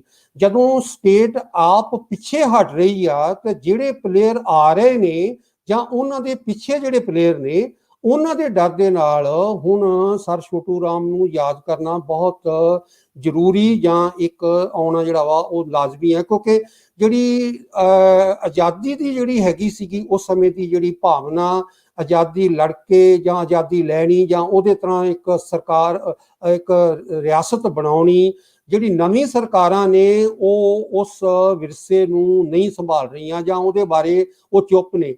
ਉਹ ਇਹਦੇ ਵਿੱਚੋਂ ਹੀ ਹੁਣ ਰਾਜਨੀਤੀ ਆਪਣੀ ਕੱਢ ਰਹੇ ਨੇ, ਬਾਕੀ ਸਭ ਉਹਨਾਂ ਨੇ ਇੱਕ ਪਾਸੇ ਕਰ ਦਿੱਤਾ ਵਾ। ਈਵਨ ਜਿਹੜੇ ਮਾੜਾ ਮੋਟ ਵੀ ਉਸ ਲੜਾਈ ਦੇ ਵਿੱਚ ਕਹਿੰਦੇ ਨੇ ਉਹਨਾਂ ਨੂੰ ਚੁੱਪ ਕਰਾ ਦਿੱਤਾ ਜਾਂਦਾ ਵਾ। ਸੋ ਇਹ ਹੁਣ ਇੱਕ ਨਵਾਂ ਨਿਜ਼ਾਮ ਆ ਜਿਹਦੇ ਵਿੱਚ ਜਿਹੜੇ ਵੱਡੇ ਆਪਣਾ ਟ੍ਰੇਡਰਸ ਨੇ ਜਾਂ ਕਾਰਪੋਰੇਟ ਹਾਊਸਸ ਨੇ ਉਹ ਡਿਸਾਈਡ ਕਰ ਰਹੇ ਨੇ ਕਿ ਇੱਕ ਨੇਸ਼ਨ ਦਾ ਜਿਹੜਾ ਵਾ ਇੱਕ ਜਿਹੜਾ ਰੁੱਖ ਆ ਉਹ ਕੀ ਹੋਣਾ ਚਾਹੀਦਾ ਵਾ, ਜਿਹਦੇ ਵਿੱਚ ਕਿਸਾਨ ਫਿਰ ਦੁਬਾਰਾ ਇਹ ਡਰ ਆ ਕਿ ਇਹ ਪੈਰੀਫਰੀ ਤੇ ਚੱਲ ਜਾਵੇਗਾ। ਇੰਡੀਆ ਦੇ ਵਿੱਚ ਇੱਕ ਇਹ ਵੀ ਗੱਲ ਧਿਆਨ ਰੱਖਣੀ ਚਾਹੀਦੀ ਆ ਕਿ ਆਉਣ ਵਾਲੇ ਭਵਿੱਖ ਦਾ ਵੀ ਲਾਗੇ ਹੀ ਮਿਰਰ ਨਜ਼ਰ ਆਉਂਦਾ ਵਾ। ਜੇ ਤੁਸੀਂ ਬਿਹਾਰ, ਕੁਛ ਹਿੱਸਾ ਜਿਹੜਾ ਵਾ ਉਹ ਉੜੀਸਾ ਜਾਂ ਆਂਧਰਾ ਪ੍ਰਦੇਸ਼ ਦੇਖੋ, ਤੁਹਾਨੂੰ ਆਪੇ ਹੀ ਪਤਾ ਲੱਗ ਜਾਵੇਗਾ ਕਿ ਜੇ ਉਹ ਸਿਸਟਮ ਜਿਹੜਾ ਵਾ ਉਹ ਇੱਧਰ ਆਉਂਦਾ ਵਾ ਤੇ ਕਿੱਦਾਂ ਦਾ ਜਾਣੀ ਕਿ ਹੋਏਗਾ। ਸੋ ਇਹ ਨਹੀਂ ਗਾ ਕਿ ਇਹ ਜਿਹੜੀ ਇੱਥੇ ਜਿਹੜਾ ਜੋ ਕੁਛ ਸਾਹਮਣੇ ਨਜ਼ਰ ਆ ਰਿਹਾ ਵਾ ਇਹ ਬਹੁਤ ਆਪਣਾ ਉੱਪਰ ਆ, ਬਹੁਤ ਵਧੀਆ ਵਾ, ਪਰ ਇਹਦੇ ਉਲਟ ਜੇ ਇਹ ਉਲਟ ਜਾਣ ਲੱਗਾ ਤਾਂ ਮਾਡਲ ਜਿਹੜਾ ਵਾ, ਦੂਸਰਾ ਮਾਡਲ ਜਿਹੜਾ ਵਾ ਉਹ ਵੀ ਸਾਹਮਣੇ ਨਜ਼ਰ ਜਿਹੜਾ ਵਾ ਉਹ ਆਉਂਦਾ ਵਾ, ਜਿੱਥੇ ਕਿਸਾਨਾਂ ਦੀ ਬਹੁਤ ਮਾੜੀ ਹਾਲਤ ਹੈ। ਜੀ ਪ੍ਰੋਫੈਸਰ ਅਮਨਦੀਪ ਬੱਲ ਹੋਰਾਂ ਨੇ ਲਿਖਿਆ ਵਾ ਇਸੇ ਸਵਾਲ ਦੇ ਹੀ ਵਿੱਚ, ਉਹਨਾਂ ਨੇ ਲਿਖਿਆ ਕਿ ਸਰ ਛੋਟੂ ਰਾਮ ਜਿਹੜੇ ਸਨ ਉਹ ਨੈਸ਼ਨਲਿਸਟ ਨੈਰੇਟਿਵ ਨੂੰ ਕਿਉਂ ਫਿੱਟ ਨਹੀਂ ਸੀ ਆਦੇ ਪੋਸਟ ਇੰਡੀਪੈਂਡੈਂਟ, ਸੋ ਇਹ ਵੀ ਇੱਕ ਜਿਹੜੇ ਹੈ ਨਾ ਉਹ ਗੱਲ ਹੋ ਸਕਦੀ ਹੈ। ਬਿਲਕੁਲ ਬਿਲਕੁਲ ਨਹੀਂ ਉਹ ਦੇਖ ਰਹੇ, ਮੈਂ ਤਾਂ ਤੁਹਾਨੂੰ ਕਿਹਾ ਕਿ ਜਦੋਂ ਪਹਿਲਾਂ ਤੇ ਗੱਲ ਹੈ ਕਿ ਅੰਗਰੇਜ਼ਾਂ ਨੇ ਹੀ ਡਿਸਾਈਡ ਕਰ ਦਿੱਤਾ ਕਿ ਹੁਣ ਫਿਊਚਰ ਦੀਆਂ ਪਾਰਟੀਆਂ ਕਿਹੜੀਆਂ ਹੋਣਗੀਆਂ, ਕਾਂਗਰਸ ਹੋਏਗੀ ਔਰ ਮੁਸਲਿਮ ਲੀਗ ਹੋਏਗੀ। ਤੇ ਜਦੋਂ ਉਹਨਾਂ ਨੇ ਡਿਸਾਈਡ ਕਰ ਦਿੱਤਾ ਤੇ ਜਿਹੜੀਆਂ ਰਿਆਸਤਾਂ ਸਾਡੀਆਂ ਜਿਹੜੀਆਂ ਬਣੀਆਂ, ਦੋਵੇਂ ਇੰਡੀਪੈਂਡੈਂਟ ਰਿਆਸਤਾਂ ਬਣੀਆਂ, ਇੰਡੀਆ ਔਰ ਪਾਕਿਸਤਾਨ, ਉਹ ਤੇ ਇੱਕ ਕਿਸਮ ਦੀਆਂ ਜਿਹੜੀਆਂ ਦੋਨੋਂ ਪਾਰਟੀਆਂ ਸਨ ਇਹ ਕੋਲੈਬੋਰੇਟਰ ਸਨ, ਫੈਸਿਲਿਟੇਟਰ ਸਨ ਉਹਨਾਂ ਅੰਗਰੇਜ਼ਾਂ ਦੀਆਂ ਨਾ। ਤੇ ਫਿਰ ਇਹਨਾਂ ਨੇ ਤੇ ਇਹ ਤੇ ਉਹਨਾਂ ਦੀਆਂ ਵਾਰਿਸ ਬਣੀਆਂ, ਤੇ ਇਹ ਉਹਨਾਂ ਦੀਆਂ ਵਾਰਿਸ ਬਣ ਕੇ ਹੁਣ ਵੇਖੋ ਨਾ ਪਾਕਿਸਤਾਨ ਦੇ ਵਿੱਚ ਤੇ ਕੋਈ ਐ ਨਹੀਂ ਕਿ ਛੋਟੂ ਰਾਮ ਹਿੰਦੂ ਸੀ, ਉਹ ਤੇ ਫਜ਼ਲੇ ਸੈਨ ਵੀ ਨਹੀਂ ਪੜਾਇਆ ਜਾਂਦਾ, ਫਜ਼ਲੇ ਸੈਨ ਦੇ ਬਾਰੇ ਵਿੱਚ ਵੀ ਅਸੀਂ ਨਹੀਂ। ਬਿਲਕੁਲ ਮੈਂ ਇਹੀ ਗੱਲ ਕਰ ਰਿਹਾ, ਸਾਡੀ ਪਾਰਟੀ ਜਿਹੜੀ ਸਾਡੀ ਰਿਆਸਤ ਬਣੀ ਇੰਡੀਆ ਦੀ ਜਾਂ ਪਾਕਿਸਤਾਨ ਦੀ, ਉਹਦੇ ਵਿੱਚ ਉਹ ਫਿੱਟ ਨਹੀਂ ਨਾ ਆਉਂਦਾ, ਕਿਉਂਕਿ ਇਹ ਲੋਕ ਉਹ ਸਨ ਜਿਹੜੇ ਲਿਬਰਲ ਲੋਕ ਸਨ, ਜਿਹੜੇ ਸੈਕੂਲਰ ਲੋਕ ਸਨ। ਤੇ ਉਹ ਮੌਲਾਨਾ ਅਬੈਦੁੱਲਾ ਸਿੰਧੀ ਹੋਵੇ ਜਾਂ ਉਹ ਸਰ ਫਜ਼ਲੇ ਹੁਸੈਨ ਹੋਵੇ ਜਾਂ ਸਰ ਛੋਟੂ ਰਾਮ ਹੋਵੇ, ਇਹ ਤਾਂ ਉਹਦੇ ਚ ਫਿੱਟ ਹੀ ਨਹੀਂ ਆਉਂਦੇ। ਇਸ ਵਾਸਤੇ ਦੋਨਾਂ ਰਿਆਸਤਾਂ ਨੇ, ਅੱਜ ਸੋਲ ਸਾਹਿਬ ਨੇ ਦੱਸਿਆ, ਮੈਂ ਤਾਂ ਸਮਝਦਾ ਸੀ ਸ਼ਾਇਦ ਉਸ ਪਾਸੇ ਹੋਏ, ਪਰ ਸੋਲ ਸਾਹਿਬ ਕਹਿੰਦੇ ਨੇ ਉਧਰ ਵੀ ਨਹੀਂ। ਇਹਦਾ ਮਤਲਬ ਰਿਆਸਤਾਂ ਨੇ ਫਿਰ ਉਹ ਅੰਗਰੇਜ਼ਾਂ ਦੇ ਵਾਰਿਸ ਹੋਣ ਦਾ ਸਬੂਤ ਦਿੱਤਾ, ਤੇ ਜਿਹੜੇ ਸਾਡੇ ਅਸਲ ਲੀਡਰ ਸਨ, ਜਿਹੜੇ ਸਾਡੇ ਅਸਲ ਹੀਰੋ ਸਨ, ਉਹਨਾਂ ਨੂੰ ਅਸੀਂ ਨਹੀਂ ਆਪਣੇ ਸਿਲੇਬਸ ਵਿੱਚ ਸ਼ਾਮਿਲ ਕੀਤਾ। ਇਹ ਇੱਕ ਤੁਸੀਂ ਨਾ ਹੋਰ ਦੇਖਿਓ ਕਿ ਇਹ ਨੈਰੇਟਿਵ ਵੀ ਚੇਂਜ ਹੁੰਦਾ ਜਾ ਰਿਹਾ ਵਾ। ਇੱਕ ਡਿਵੈਲਪਮੈਂਟ ਜਿਹੜੀ ਆ ਉਹ ਪਿੱਛੇ ਜੇ ਹੋਈ ਆ ਕਿ ਜੇ ਸਰ ਛੋਟੂ ਰਾਮ ਅੰਗਰੇਜ਼ਾਂ ਦੇ ਪੱਖੀ ਸਨ ਤਾਂ ਕਿਸੇ ਸਮੇਂ ਕਾਂਗਰਸ ਨੇ ਉਹਨਾਂ ਨੂੰ ਉਹ ਸਪੇਸ ਨਹੀਂ ਦਿੱਤੀ ਸਿਲੇਬਸ ਜਿਹੜੀ ਹੋਣੀ ਚਾਹੀਦੀ ਸੀ, ਪਰ ਉਹਨਾਂ ਦਾ ਕਿਸਾਨੀ ਦੇ ਵਿੱਚ ਜਿਹੜੇ ਕਿਸਾਨ ਨੇ ਉਹਨਾਂ ਦੇ ਵਿੱਚ, ਉਹਨਾਂ ਦੇ ਦਿਲਾਂ ਦੇ ਵਿੱਚ ਉਹਨਾਂ ਦਾ ਅਸਰ ਜਿਹੜਾ ਵਾ ਹੈਗਾ ਵਾ। ਪਰ ਜੇ ਹੁਣ ਨਵਾਂ ਜਿਹੜਾ ਨਿਜ਼ਾਮ ਆ ਉਹਦੇ ਵਿੱਚ ਤੁਸੀਂ ਦੇਖੋਗੇ ਅੰਗਰੇਜ਼ਾਂ ਦੇ ਪੱਖੀ ਹੀ ਇੱਕ ਰਿਹਾ ਲੀਡਰ ਮਦਨ ਮੋਹਨ ਮਾਲਵੀਆ, ਉਸਨੂੰ ਭਾਰਤ ਰਤਨ ਜਿਹੜਾ ਵਾ ਪਿੱਛੇ ਜੇ ਦਿੱਤਾ ਗਿਆ ਵਾ। ਸੋ ਜਿਹੜਾ ਅੰਗਰੇਜ਼ਾਂ ਦੇ ਪੱਖੀ ਰਹੇ ਨੇ ਉਹ ਹੁਣ ਵੱਖਰੇ ਤਰੀਕੇ ਦੇ ਨਾਲ ਉਹ ਆ ਰਹੇ ਨੇ, ਪਰ ਜੇ ਉਹ ਨੈਰੇਟਿਵ ਉਸ ਨੈਰੇਟਿਵ ਦੇ ਵਿੱਚ ਸ਼ਾਮਲ ਹੁੰਦੇ ਨੇ, ਔਰ ਜੇ ਹੁਣ ਕਿਸਾਨ ਦੇ ਜਿਹੜੀ ਹੋਂਦ ਆ ਜਿਹਨੂੰ ਆਪਾਂ ਦੇਖ ਰਹੇ ਹਾਂ ਜੋ ਕੁਛ ਵਾਪਰ ਰਿਹਾ ਵਾ, ਤੁਹਾਨੂੰ ਫਿਰ ਦੁਬਾਰਾ ਲੱਗੇਗਾ ਕਿ ਇਸ ਸਿਸਟਮ ਦੇ ਵਿੱਚ ਦੁਬਾਰਾ ਫਿਰ ਕਿਸਾਨ ਜਿਹੜਾ ਵਾ ਉਹ ਜਿਹੜਾ ਨਵਾਂ ਸੈਂਟਰ 'ਚ ਦਿੱਲੀ 'ਚ ਨਿਜ਼ਾਮ ਬੈਠਾ ਹੋਇਆ ਵਾ ਉਹਦੇ ਵਿੱਚ ਦੁਬਾਰਾ ਫਿਰ ਕਿਸਾਨ ਸਰ ਛੋਟੂ ਰਾਮ ਵਾਲਾ ਕਿਸਾਨ ਜਿਹੜਾ ਵਾ ਉਹ ਫਿੱਟ ਨਹੀਂ ਬੈਠਦਾ ਜੀ। ਔਰ ਉਹਨਾਂ ਦੀ ਆਪਣੀ ਪਾਰਟੀ ਦੇ ਵਿੱਚ ਹੀ, ਉਹਨਾਂ ਦੀ ਆਪਣੀ ਪਾਰਟੀ ਦੇ ਵਿੱਚ ਵੀ ਇਹ ਸਮੱਸਿਆ ਆ ਗਈ ਆ ਕਿ ਕਿਸਾਨ ਨੂੰ ਜਿਹੜਾ ਉਹਨਾਂ ਦਾ ਨੈਰੇਟਿਵ ਆ ਉਹਦੇ ਵਿੱਚ ਕਿਸ ਤਰੀਕੇ ਨਾਲ ਦੱਸਣਾ ਵਾ। ਮੈਨੂੰ ਲੱਗਦਾ ਵਾ ਕਿ ਉਹਨਾਂ ਵਾਸਤੇ ਕਿਸਾਨ ਜਿਹੜਾ ਵਾ ਉਹ ਬਿਲਕੁਲ ਬੈਕਗ੍ਰਾਉਂਡ ਤੇ ਚਲਾ ਗਿਆ। ਜੀ ਬਿਲਕੁਲ। ਅੱਜ ਦੇ ਇਸ ਪ੍ਰੋਗਰਾਮ ਵਾਸਤੇ ਇਹਦੇ ਹੋਰ ਗੱਲ ਜੀ ਸਰ, ਪਾਕਿਸਤਾਨੀ ਪੰਜਾਬ ਦਾ ਜਿਹੜਾ ਸਿਲੇਬਸ ਹੈ ਨਾ, ਇਹ ਪੰਜਾਬ ਦਾ ਸਿਲੇਬਸ ਹੀ ਨਹੀਂ, ਇਹ ਪਾਕਿਸਤਾਨ ਦਾ ਸਿਲੇਬਸ ਹੈ। ਜਦੋਂ ਪੰਜਾਬ ਦਾ ਸਿਲੇਬਸ ਸਾਡੇ ਆਏਗਾ, ਸਾਡੇ ਉਹਦੇ ਵਿੱਚ, ਜਦੋਂ ਉਹਦੇ ਵਿੱਚ ਬਾਬਾ ਫਰੀਦ ਆਏਗਾ, ਬਾਬਾ ਨਾਨਕ ਆਏਗਾ, ਜਦੋਂ ਉਹਦੇ ਵਿੱਚ ਦੁੱਲਾ ਭੱਟੀ ਆਏਗਾ, ਅਹਿਮਦ ਖਰਲ ਆਏਗਾ, ਰਾਜਾ ਪੋਰਸ ਆਏਗਾ, ਉਸ ਵੇਲੇ ਫਿਰ ਉਸ ਵੇਲੇ ਇਹ ਲੋਕ ਵੀ ਆ ਜਾਣਗੇ, ਉਸ ਵੇਲੇ ਸਰ ਛੋਟੂ ਰਾਮ ਵੀ ਆ ਜਾਏਗਾ।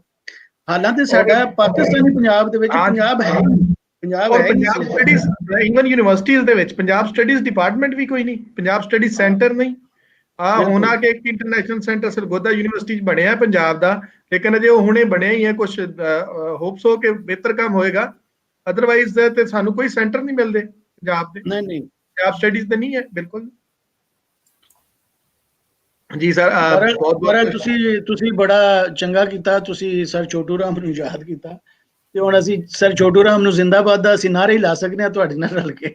ਜੀ ਬਿਲਕੁਲ ਜੀ, ਜ਼ਿੰਦਾਬਾਦ। ਔਰ ਅੱਜ ਵੀ ਜਿਹੜਾ ਹੈ ਉਹਨਾਂ ਦੀ, ਅੱਜ ਵੇਖੋ ਕਿੰਨੇ ਸਾਲਾਂ ਬਾਅਦ ਅਸੀਂ ਬਹਿ ਕੇ ਅੱਜ ਉਹਨਾਂ ਦੀ ਜਿਹੜੀ ਗੱਲ ਕਰ ਰਹੇ ਤੇ ਅੱਜ ਵੀ ਉਹਨਾਂ ਦੀ ਜਿਹੜੀ ਲੋੜ ਹੈ ਉਹ ਨਜ਼ਰ ਆਉਂਦੀ ਹੈ। ਸੋ ਸਾਡੇ ਵਾਸਤੇ ਜ਼ਰੂਰੀ ਸੀ। ਔਰ ਮੈਂ ਸਮਝਦਾ ਕਿ ਸਾਡੇ ਇੱਧਰ ਮੇਰੇ ਨਾਲ ਬਹੁਤ ਸਾਡੇ ਸੀਨੀਅਰ ਜਿਹੜੇ ਬੈਠੇ ਨੇ ਪ੍ਰੋਫੈਸਰ ਹਜ਼ਰਾਤ ਇਸ ਸਾਈਡ ਤੇ, ਪ੍ਰੋਫੈਸਰ ਸਮੀਨਾ ਵਾਨ ਹੋਰੀ ਨੇ, ਔਰ ਇਸ ਤਰ੍ਹਾਂ ਸਾਡੇ ਹੋਰ ਵੀ ਬਹੁਤ ਸਾਰੇ ਦੋਸਤ, ਪ੍ਰੋਫੈਸਰ ਇਕਬਾਲ ਚਾਵਲਾ ਔਰ ਬਹੁਤ ਸਾਰੇ ਸੀਨੀਅਰ ਸਾਡੇ ਉਸਤਾਦ ਬੈਠੇ ਨੇ। ਤੇ ਜਿਹੜੀਆਂ ਰਿਸਰਚਸ ਨੇ ਹੁਣ ਕੁਛ ਆ ਕੇ ਬਿਹਤਰ ਪੰਜਾਬ ਵੱਲ ਨੂੰ ਟੁਰੀਆਂ ਨੇ, ਨਹੀਂ ਤੇ ਪਹਿਲੇ ਤੇ ਬਿਲਕੁਲ ਨਹੀਂ ਸਨ। ਔਰ ਇਹ ਜਿਹੜੇ ਖਾਸ ਕਰ ਇਹਨਾਂ ਦੇ ਜਿਹੜੇ ਥੀਸਿਸ ਨੇ ਸਰ ਛੋਟੂ ਰਾਮ ਦੇ ਉੱਪਰ ਜਾਂ ਕੁਝ ਕਿਤਾਬ ਲੱਭਣਾ ਮੁਸ਼ਕਲ ਹੈ। ਤੇ ਮੇਰਾ ਖਿਆਲ ਹੈ ਕਿ ਹੁਣ ਸਾਡੇ ਦੋਵਾਂ ਪਾਸਿਆਂ ਦੇ ਹਿਸਟੋਰੀਅਨ ਜਿਹੜੇ ਨੇ ਅੱਜ ਇਸ ਤੇ ਵੀ ਕੁਝ ਗੱਲਬਾਤ ਸੋਚਣਗੇ। ਇੱਕ ਮੈਂ ਪੁਆਇੰਟ ਹੋਰ ਸਾਹਮਣੇ ਲਿਆਣਾ ਚਾਹੁੰਦਾ ਵਾਂ ਕਿ ਇੱਧਰ ਸਾਡੇ ਪਾਸੇ ਚਾਹੇ ਉਹ ਹਰਿਆਣਾ ਵੀ ਆ, ਕੀ ਹੋਇਆ ਕਿ ਜਿਹੜੀ ਕਿਸਾਨੀ ਦੇ ਲੀਡਰ ਪੈਦਾ ਹੋਏ ਆ ਪਿਛਲੇ ਤਕਰੀਬਨ 40-50 ਸਾਲ ਦੇ ਵਿੱਚ, ਉਹਨਾਂ ਦੀ ਹੁਣ ਰੁਚੀ ਜਿਹੜੀ ਆ ਉਹ ਜ਼ਿਆਦਾ ਬਿਜ਼ਨਸ ਵੱਲ ਆ। ਸੋ ਹੈਗੇ ਤਾਂ ਕਿਸਾਨਾਂ ਦੇ ਲੀਡਰ ਨੇ, ਪਰ ਰੁਚੀ ਉਹਨਾਂ ਦੀ ਕਿਸਾਨ ਜ਼ਮੀਨ ਦੇ ਨਾਲ ਨਹੀਂ, ਜ਼ਮੀਨ ਤੇ ਕਬਜ਼ਾ ਜਾਂ ਉਹਦੇ ਤੇ ਇੰਡਸਟਰੀ ਜਾਂ ਜਿਹੜੀ ਆਪਣੀ ਹੈਗੀ ਆ ਰਿਆਸਤ ਤਾਕਤ ਆ ਜਾਂ ਪੋਲੀਟੀਕਲ ਪਾਵਰ ਆ, ਉਹਨੂੰ ਜਿਹੜਾ ਵਾ ਉਹ ਹਾਵੀ ਕਰਨਾ ਉਹਦੇ 'ਚ ਆ। ਸੋ ਕਿਸਾਨਾਂ ਵਾਸਤੇ ਬੜੀ ਮੁਸ਼ਕਲ ਆ ਕਿ ਪਿਛਲੇ 40-50 ਸਾਲ ਦੇ ਕਿਸਾਨਾਂ ਦੇ ਲੀਡਰ ਹੀ ਉਹ ਕਿਸਾਨੀ ਦੇ ਨਾਲ ਨਹੀਂ ਜੁੜੇ ਹੋਏ ਤੇ ਵੱਡੇ ਘਰਾਣਿਆਂ ਦੇ ਨਾਲ ਸ਼ਾਮਲ ਹੋ ਗਏ। ਇਹ ਚਾਹੇ ਤੁਸੀਂ ਪੰਜਾਬ ਦੇ ਵਿੱਚ ਲੈ ਲਓ, ਚਾਹੇ ਤੁਸੀਂ ਹਰਿਆਣੇ 'ਚ ਦੇਵੀ ਲਾਲ ਦੇ ਪੋਤਰਾ ਆਪ ਬੀਜੇਪੀ ਦੇ ਨਾਲ ਹੁਣ ਡਿਪਟੀ ਸੀਐਮ ਬਣ ਕੇ ਬੈਠੇ ਹੋਏ ਆ। ਸੋ ਇਹ ਇੱਕ ਜਿਹੜਾ ਕਿਸਾਨੀ ਮੋਰਚਾ ਲੱਗਾ ਹੋਇਆ ਵਾ, ਉਹਦਾ ਇੱਕ ਨਵਾਂ ਪੱਖ ਆ ਕਿ ਉਹ ਆਪਣੇ ਜਿਹੜੇ ਪਹਿਲੇ ਲੀਡਰ ਸੀਗੇ, ਜਿਹੜੇ ਕਿ ਗ੍ਰੀਨ ਰੈਵੋਲੂਸ਼ਨ ਦੇ ਵਿੱਚੋਂ ਜਾਂ ਉਸ ਸਮੇਂ ਦੇ ਲੀਡਰ ਨਿਕਲੇ ਆ, ਉਹਨਾਂ ਦੇ ਰੁਝਾਨ ਨੂੰ, ਉਹਨਾਂ ਦੀਆਂ ਰੁਚੀਆਂ ਨੂੰ ਦੇਖ ਕੇ ਆਪਣੇ ਲੀਡਰ ਹੁਣ ਦੁਬਾਰਾ ਜਿਹੜੇ ਨੇ ਉਹ ਡਿਸਾਈਡ ਕਰਨ ਜੇ ਉਹਨਾਂ ਨੇ ਆਪਣੀ ਹੋਂਦ ਜਿਹੜੀ ਆ ਉਹ ਬਰਕਰਾਰ ਰੱਖਣੀ ਆ, ਨਹੀਂ ਤਾਂ ਇਹ ਸਮੱਸਿਆ ਜਿਹੜੀ ਆ ਉਹ ਚੱਲਦੀ ਰਹੇਗੀ। ਇਸੇ ਕਰਕੇ ਹੀ ਤੁਸੀਂ ਦੇਖੋਗੇ ਦਿੱਲੀ ਦੇ ਆਲੇ ਦੁਆਲੇ ਜਿਹੜੇ ਕਿਸਾਨ ਬੈਠੇ ਹੋਏ ਨੇ, ਉਹਨਾਂ ਨੇ ਕਿਸੇ ਵੀ ਪਾਰਟੀ ਦੇ ਲੀਡਰ ਨੂੰ ਉੱਥੇ ਇਜਾਜ਼ਤ ਨਹੀਂ ਦਿੱਤੀ ਹੋਈ ਕਿ ਉਹ ਆਣ ਕੇ ਬੋਲਣ। ਸੋ ਇਹ ਸਮੱਸਿਆ ਜਿਹੜੀ ਆ ਉਹ ਕਿਸਾਨੀ ਲੀਡਰਸ਼ਿਪ ਦੀ ਵੀ ਇੱਥੇ ਜਿਹੜੀ ਆ ਉਹ ਸਾਹਮਣੇ ਆ ਗਈ। ਜੀ ਜੀ, ਸਾਡੇ ਨਾਲ ਸਾਡੇ ਬਹੁਤ ਪਿਆਰੇ ਦੋਸਤ ਸਾਡੇ ਅੰਕਲ ਬਹਾਦਰ ਸਿੰਘ ਹੋਰੀ ਨਾ YouTube ਤੇ ਵੇਖ ਰਹੇ ਨੇ, ਉਹ ਵੀ ਕਹਿ ਰਹੇ ਨੇ ਕਿ ਮੇਰੀ UK 'ਚ ਸਕੂਲਿੰਗ ਹੋਈ, ਸੋ ਮੈਂ ਮਿਸ ਕੀਤਾ ਤੇ ਅੱਜ ਦੇ ਇਸ ਲੈਕਚਰ ਤੋਂ ਬਾਅਦ ਅਸੀਂ ਇਹਨਾਂ ਚੀਜ਼ਾਂ ਨੂੰ ਵੇਖ ਰਹੇ ਹਾਂ। ਸੋ ਅੱਜ ਦੇ ਇਸ ਪ੍ਰੋਗਰਾਮ ਵਾਸਤੇ, ਅੱਜ ਦੀ ਇਸ ਗੱਲਬਾਤ ਵਾਸਤੇ ਮੈਂ ਬਹੁਤ ਮਸ਼ਕੂਰ ਹਾਂ ਪ੍ਰੋਫੈਸਰ ਸੁਖਦੇਵ ਸੋਲ ਸਾਹਿਬ ਤੁਹਾਡਾ, ਔਰ ਨੈਣ ਸੁਖ ਜੀ ਤੁਹਾਡਾ ਵੀ, ਕਿ ਅੱਜ ਦਾ ਅਸੀਂ ਇੱਕ ਪ੍ਰੋਗਰਾਮ ਕਰਨ ਦੇ ਵਿੱਚ ਕਾਮਯਾਬ ਹੋਏ। ਕੋਸ਼ਿਸ਼ ਤੇ ਇਹੀ ਹੈ ਕਿ ਅਸੀਂ ਆਪਣੇ ਜਿਹੜੇ ਯੰਗ ਹਿਸਟੋਰੀਅਨਸ ਨੇ ਔਰ ਜਿਹੜੇ ਖਾਸ ਕਰ ਚਾਹੁੰਦੇ ਨੇ ਕਿ ਪੰਜਾਬ ਦੇ ਉੱਪਰ ਕੰਮ ਕੀਤਾ ਜਾਏ, ਉਹਨਾਂ ਨੂੰ ਅਸੀਂ ਪੰਜਾਬ ਦੇ ਜਿਹੜੇ ਵੱਖ-ਵੱਖ ਹਿੱਸੇ ਨੇ ਉਹਨਾਂ ਨੂੰ ਵਿਖਾ ਸਕੀਏ, ਉਹਨਾਂ ਸੀਨੀਅਰ ਦੋਸਤਾਂ ਦੇ ਰਾਹੀਂ ਜਿਹੜੇ ਸੇਧ ਉਹਨਾਂ ਨੂੰ ਦੱਸ ਸਕਣ ਕਿ ਇਸ ਰੁਖ ਨੂੰ ਜਲਾਇਆ ਨਾ ਕੰਮ ਕੀਤਾ ਜਾਏ। ਅੱਜ ਦੇ ਇਸ ਬੈਠਕ ਵਾਸਤੇ ਸਾਡੇ ਕੋਲ ਆਉਣ ਵਾਸਤੇ ਬਹੁਤ-ਬਹੁਤ ਸ਼ੁਕਰੀਆ ਜੀ। ਮਿਹਰਬਾਨੀ। ਮੇਰੇ ਨਾਲ ਜਿਹੜੇ ਸਾਡੇ ਬਹੁਤ ਪਿਆਰੇ ਦੋਸਤ ਜਿਹੜੇ ਸਾਡੇ ਨਾਲ ਰੋਜ਼ ਸਾਨੂੰ ਵੇਖਦੇ ਨੇ, ਗੱਲਬਾਤ ਕਰਦੇ ਨੇ, ਉਹਨਾਂ ਦਾ ਵੀ ਬਹੁਤ-ਬਹੁਤ ਸ਼ੁਕਰੀਆ ਅੱਜ ਦੀ ਇਸ ਗੱਲਬਾਤ ਵਿੱਚ ਸ਼ਾਮਲ ਹੋਣ ਦਾ। ਬਹੁਤ-ਬਹੁਤ ਸ਼ੁਕਰੀਆ। ਜਾਣਦਿਆਂ ਹੋਇਆਂ ਮੈਂ ਸਾਰੇ ਦੋਸਤਾਂ ਨੂੰ ਦੁਬਾਰਾ ਦੱਸ ਜਾਵਾਂ ਕਿ ਸਾਡਾ ਹਰ ਸਾਲ ਵਾਂਗੂ ਇਸ ਵਾਰੀ ਵੀ ਜਿਹੜਾ ਲਾਇਲਪੁਰ ਪੰਜਾਬੀ ਸੁਲੇਖ ਮੇਲਾ ਹੁੰਦਾ ਹੈ ਹਰ ਸਾਲ ਫਰਵਰੀ ਦੇ ਵਿੱਚ। ਇਸ ਵਾਰੀ ਵੀ ਉਹ 6ਵਾਂ ਇੰਟਰਨੈਸ਼ਨਲ ਲਾਇਲਪੁਰ ਪੰਜਾਬੀ ਸੁਲੇਖ ਮੇਲਾ, ਪੰਜਾਬੀ ਲਿਟਰੇਰੀ ਫੈਸਟੀਵਲ ਜਿਹੜਾ ਹੈ ਉਹ 10 ਤੋਂ 16 ਫਰਵਰੀ ਆਨਲਾਈਨ ਹੀ ਸਾਨੂੰ ਕਰਨਾ ਪੈ ਰਿਹਾ, ਕਿਉਂਕਿ ਕੋਵਿਡ ਦੀ ਵਜ੍ਹਾ ਤੋਂ ਜਿਹੜਾ ਹੈ ਉਹ ਅਸੀਂ ਇਹਨੂੰ ਆਨਲਾਈਨ ਹੀ ਕਰਾਂਗੇ। ਉਹਦੇ ਅਸੀਂ ਜਿਹੜਾ ਹੈ ਉਹ ਸ਼ੇਅਰ ਕਰ ਰਹੇ ਹਾਂ ਪੈਨਲ, ਜਿਹੜੇ ਸਾਡੇ ਸੈਸ਼ਨ ਹੋਣਗੇ ਉਹ ਅਸੀਂ ਸੈਸ਼ਨ ਵੀ ਸ਼ੇਅਰ ਕਰਾਂਗੇ, ਔਰ ਉਸ ਤੋਂ ਬਾਅਦ ਪੈਨਲਿਸਟ ਵੀ ਜਿਹੜੇ ਸਾਡੇ ਨਾਲ ਸਕਾਲਰਸ ਆਣਗੇ ਗੱਲਬਾਤ ਕਰਨਗੇ ਉਹ ਵੀ। ਮੈਂ ਸਾਰੇ ਦੋਸਤਾਂ ਨੂੰ, ਮੇਰੇ ਨਾਲ ਬਹੁਤ ਸਾਰੇ ਸੀਨੀਅਰ ਦੋਸਤ ਪ੍ਰੋਫੈਸਰਸ ਬੈਠੇ ਨੇ, ਮੈਂ ਉਹਨਾਂ ਨੂੰ ਸਿਰਫ ਰਿਕੁਐਸਟ ਕਰਾਂਗਾ ਕਿ ਸਾਡੇ ਕਿਉਂਕਿ ਕੋਵਿਡ ਦੀ ਵਜ੍ਹਾ ਤੋਂ ਬਹੁਤ ਸਾਰੀ ਪ੍ਰੋਬਲਮਸ ਵੀ ਆਈਆਂ ਤੇ ਮੇਰਾ ਖਿਆਲ ਕਿ ਬਹੁਤ ਸਾਰੀਆਂ ਬਾਉਂਡਰੀਜ਼ ਵੀ ਟੁੱਟੀਆਂ, ਔਰ ਇਸ ਵਾਰੀ ਉਸ ਸੁਲੇਖ ਮੇਲੇ ਦੇ ਵਿੱਚ ਪੂਰੀ ਦੁਨੀਆ ਤੋਂ ਜਿਹੜੇ ਇੰਟਰਨੈਸ਼ਨਲੀ ਸਾਰੇ ਸਕਾਲਰਸ ਆਣਗੇ ਔਰ ਆਪਣੀ ਗੱਲਬਾਤ ਕਰਨਗੇ, ਔਰ ਉਹਦੇ ਅਸੀਂ ਸੈਸ਼ਨ ਜਿਹੜੇ ਨੇ ਉਹ ਵੀ ਜਿਹੜੇ ਪਬਲਿਸ਼ ਕਰ ਦਿਆਂਗੇ। ਉਹਦੇ ਨਾਲ ਨਾਲ ਮੈਂ ਆਪਣੇ ਸਕਾਲਰਸ ਨੂੰ ਇਸ ਰਿਕੁਐਸਟ ਕਰਾਂਗਾ ਕਿ ਆਪਣੇ ਦੋਸਤਾਂ ਨੂੰ, ਆਪਣੇ ਸਟੂਡੈਂਟਸ ਨੂੰ ਜ਼ਿਆਦਾ ਤੋਂ ਜ਼ਿਆਦਾ ਉਸ ਮੇਲੇ ਦੇ ਵਿੱਚ ਲੈ ਕੇ ਆਓ ਔਰ ਗੱਲਬਾਤ ਜਿਹੜੀ ਉਹ ਸੁਣਨ ਔਰ ਵੇਖਣ। ਔਰ ਇਹਦਾ ਇੱਕ ਬਹਾਨਾ ਇਹ ਬਣਿਆ ਕਿ ਸਾਡਾ ਇਹ ਸੁਲੇਖ ਮੇਲਾ ਜਿਹੜਾ ਪਿਛਲੇ 5 ਸਾਲ ਤੋਂ ਮੁਸਲਸਲ ਫਰਵਰੀ ਦੇ ਵਿੱਚ ਹੋ ਰਿਹਾ, ਉਹ ਇਸ ਵਾਰੀ ਜਿਹੜਾ ਹੈ ਉਹ ਕਰੋਨਾ ਦੀ ਵਜ੍ਹਾ ਤੋਂ ਸਾਨੂੰ ਲਾਈਵ ਅਸੀਂ ਉਹਨੂੰ ਕਰਾਂਗੇ, ਔਰ ਉਹਦੇ ਵਿੱਚ ਆਨਲਾਈਨ ਕਰਾਂਗੇ। ਔਰ ਉਹਦੇ ਵਿੱਚ ਇਹ ਸਾਨੂੰ ਫਾਇਦਾ ਹੈ ਕਿ ਇਸ ਵਾਰੀ ਪੂਰੀ ਦੁਨੀਆ ਤੋਂ ਬੈਠੇ ਪੰਜਾਬੀ ਜਿਹੜੇ ਨੇ ਉਹ ਇਹਨੂੰ ਵੇਖ ਸਕਣਗੇ ਔਰ ਇਸ ਸੁਲੇਖ ਮੇਲੇ ਦਾ ਇਸ ਵਾਰੀ ਉਹਨਾਂ ਦੇ ਨਾਲ ਵੀ ਰਾਬਤਾ ਬਣੇਗਾ। तो सारे दोस्तों का बहुत बहुत शुक्रिया, बहुत बहुत मेहरबानी। मिलने अगले प्रोग्राम के नाल। रब रख।